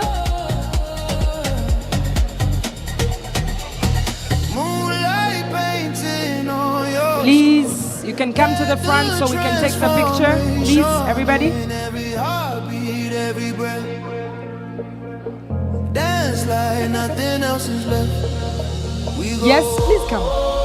I'm begging you now. Come. Let the Afro spirit flow. Everybody. Yes, I'm coming to the picture. Ma'am, please. Till the sunrise starts to glow.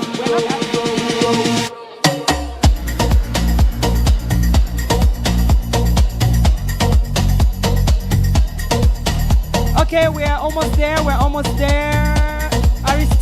Aristide Mugabe, come. Come.